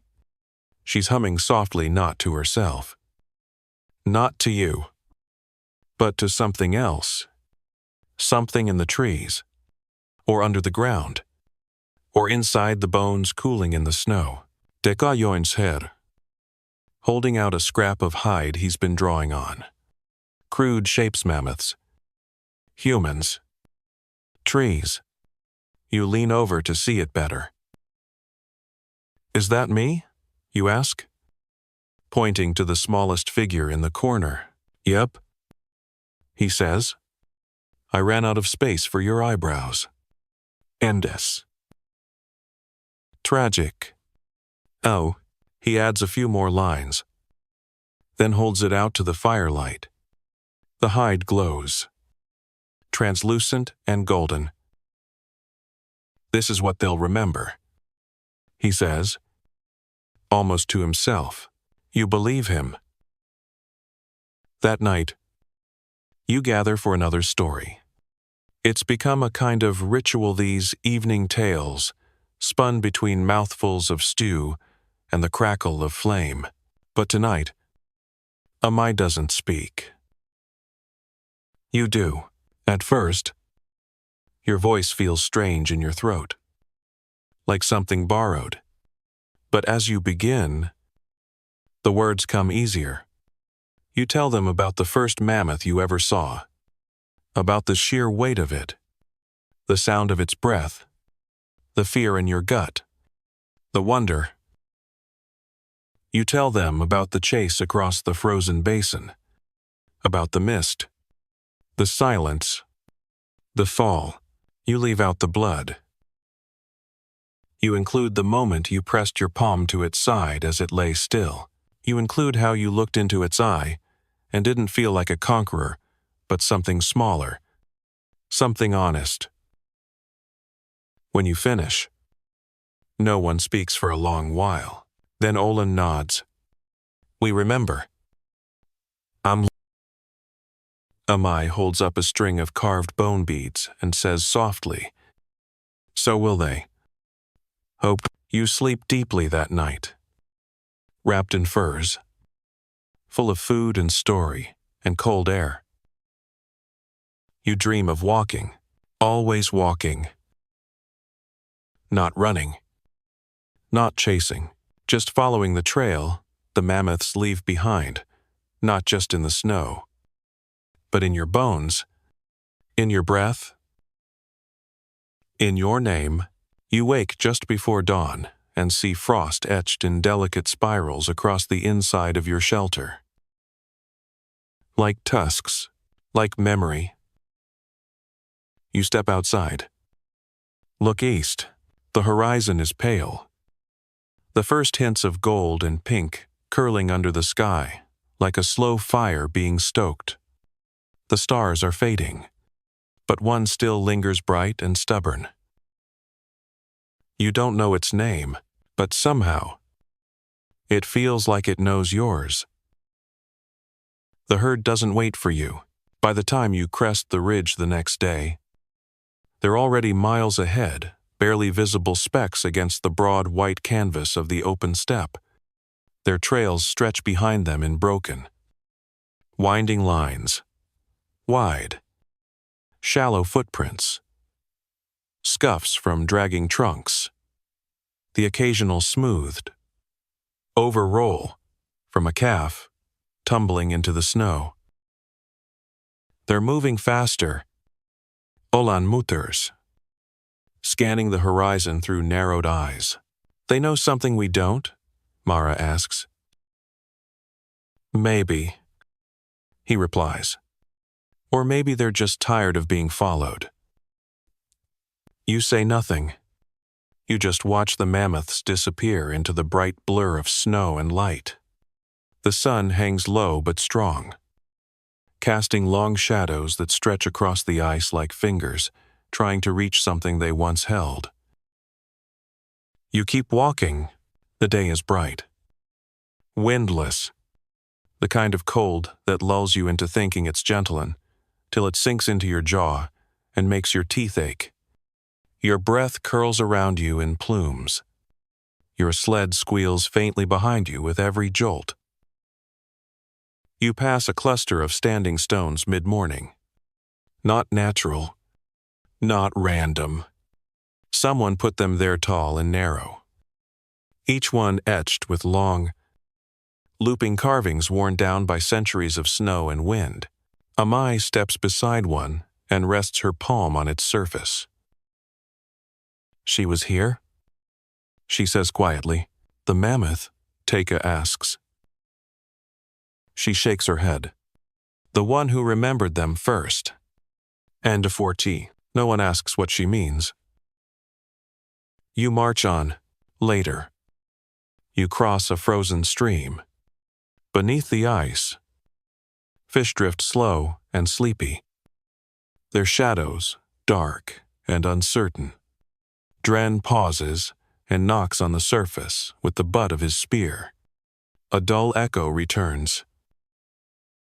If I fall through, remember me fondly, he says. We'll remember your scream. Anka replies. You laugh, not because it's funny, but because laughter is the only thing that keeps the cold out of your bones sometimes. That afternoon, you stop in a narrow valley, ringed with pines and half-buried rocks. A good place for shelter, a bad place for ambush. You spread out naturally, checking for prints, signs, anything. You find bones instead, old ones, large, curved. A single mammoth tusk, half buried and fractured near the base. Nearby, scattered vertebrae, like forgotten stepping stones. You kneel and brush snow from one with your mittened hand. It's smooth, weathered gray, and cracked like an old tree. A kill site? A burial? Historians still argue whether these places were sacred or just convenient dumps. But something about the arrangement feels careful. The way the bones point outward, the way the earth rises subtly around them, like the mammoth was tucked in by the land itself. You build camp a little farther upwind, just in case. That night, the wind returns not harsh, but constant, like the sky's exhale never ends. It flutters through the tents, whispers through the trees. Your fire cracks low, sputtering as someone adds fresh fat to the embers. The smell of grease and char fills the air. Dren sharpens a sliver of tusk into a comb. Mara repairs a leather sling. Amai ums. You sit quietly and watch the snow drift down soft. Steady. Indifferent. And then you say what everyone's been thinking but no one has dared voice. Will this be the last? The fire flickers. Olin glances up. Anka pauses her stitching. The last what? Tekka asks. Though he already knows, you tilt your chin toward the dark horizon. The last mammoth. The last hunt. The last trail. Hen. No one answers for a long moment. Then Amai says, Not yet. You breathe out slowly. Relief. Maybe. Or resignation. Mara adds. But someday. Oh? Ola nods. Someday. Oh, it's not fear you feel. Just wait. Like something old has sat down beside you and is waiting for you to notice. You think of the stories Amai tells off bridges made of ice, of silent mammoths walking backward into mist, of people who watched the last one fall and said nothing because there were no words left. You wonder if you'd know it when it happened. Would you feel it? Would the snow fall differently? Would the sky blink out one star? And you'd just know? Later, when the others drift off to their shelters, you remain by the fire. The coals glow like buried suns. The wind picks up slightly, tugging at the edges of your cloak. And from the shadows beyond the pines, you swear you hear something move, a crack of a branch, a breath in the cold, a whisper. You stand, you scan the darkness. Nothing, still you feel it. Presence, not threatening, not even curious, just there.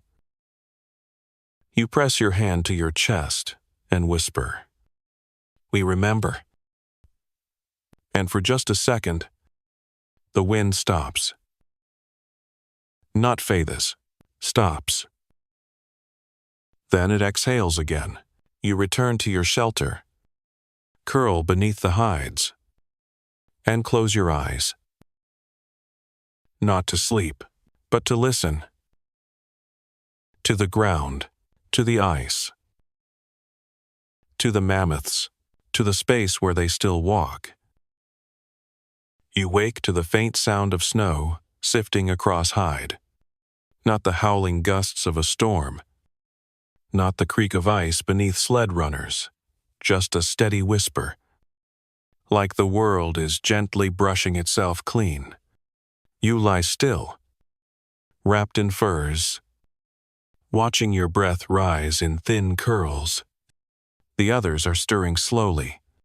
No one rushes anymore. There's a quietness to the morning. Not empty, but full. Full of something you can't name. When you step outside, the snow has layered over everything again, smoothing out the footprints, softening the camp into something less human and more memory. The fire pit is just a lump beneath a shallow dome. The sled tracks are faint. The bones near the old tree have vanished entirely beneath the drift.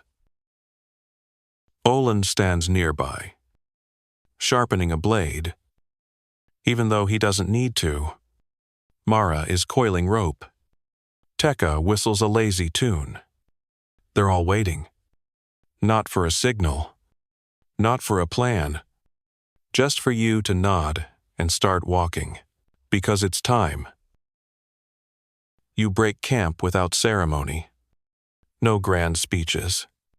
No rituals. Everyone knows what this is. You're not chasing now. You're accompanying. One last time, the trail leads west, across a broad plain that glitters under the low sun like crushed bone. The air is dry, too dry for your breath to leave much behind. You walk slowly, not because you're tired though you are, but because moving faster would break something sacred. The mammoths are near. You feel it before you see them. The air changes denser, tout but quiet, as if sound itself has chosen to walk gently. Then you spot them, a small group, maybe 6 or 7, moving with care, slower than before. No calves, no big bulls, just the old ones. Their backs are hunched, their steps are uneven, but they walk anyway, leaving a trail that looks more like a goodbye than a path. One stops. You all do too. The mammoth lifts its head, scans the horizon, then lowers it again. It doesn't flinch, doesn't turn. It simply keeps walking. No one moves to follow. Not this time. You all watch in silence as the last of them drift beyond the rise, their silhouettes shrinking into the haze. And then they're gone. No trumpeting farewell. No drama. Just quiet steps into distance. You don't hunt them. You just let them go. Historians still debate when the final mammoth disappeared. Some say it happened on an island where no one was watching. Others claim it ended with a whisper. Not a banga fading. Not a fall. But you know this. If you had raised a spear today, something in you would have cracked. Not from guilt. From loss. Not the loss of meat or fur or bone but of a thread. The one that's tied you, through time and hunger, to something older than fire. Back at camp, no one speaks of hunting again. Not tonight. Maybe not ever. You sit close together. A quiet ring around a fire built from what little dry wood you have left. The flames are low but steady. You share the last of the broth. Pass around a pouch of dried berries. Even the dogs curl tighter than usual. Dren tries to tell a joke. But the punchline trails off, and no one minds. Mara finishes sewing a patch into her cloak, then hands it to Tekka without a word. Amai hums softly, her fingers tracing shapes into the snow that melt before they're finished. You lie back and watch the sky. There are stars now. Dozens of them, bright and sharp and unblinking. And between them, the dark feels less empty than it used to. You remember the first night on the trail, the biting wind, the restless hunger, the question in everyone's eyes, would we find them, Could we face them? Would we survive? You have. You did, and now you've seen what most never will, the end of a trail that stretched beyond memory, and the grace to let it close gently. You close your eyes and let the sounds of camp drift over you, the crackle of fire, the quiet snore of someone nearby, the breath of wind moving through branches. Your muscles ash. Your hands are raw, but your mind is quiet, and in that stillness, you hear something else. Not sound, not voice, just the memory of footsteps on snow, a trail, fading, but not lost, not forgotten. So now, let it all soften. Let the snow in your thoughts settle, gentle and slow. Picture that final rise where the mammoths vanished, their shapes dissolving into light. Not gone, just returned to something older than words. You don't have to chase anymore. You've walked the miles. You've heard the breathing of giants. You've stood in the presence of something sacred. And you didn't look away. Your body is heavy now. Isn't it? Good. Let that weight pull you down. Steady and safe. Like layers of furs on a quiet night. The fire is just embers now. But it's warm enough. The wind outside hums a lullaby. Only the ice understands. There are no more footsteps to follow tonight. No more spears to carry. Just rest. Just breath. Just the sound of the world turning softly beneath you. And as you drift, remember that the story doesn't end when the hunt does. It continues in bones, in stories, in quiet songs passed from voice to voice beside sleeping fires. You're part of it now. You walked the trail. You saw the mammoths. You remembered, and in return, they remember you. Sleep. Now, let your breath slow. Let your thoughts drift into the dark. The herd has moved on. But you? You're home. Sweet dreams.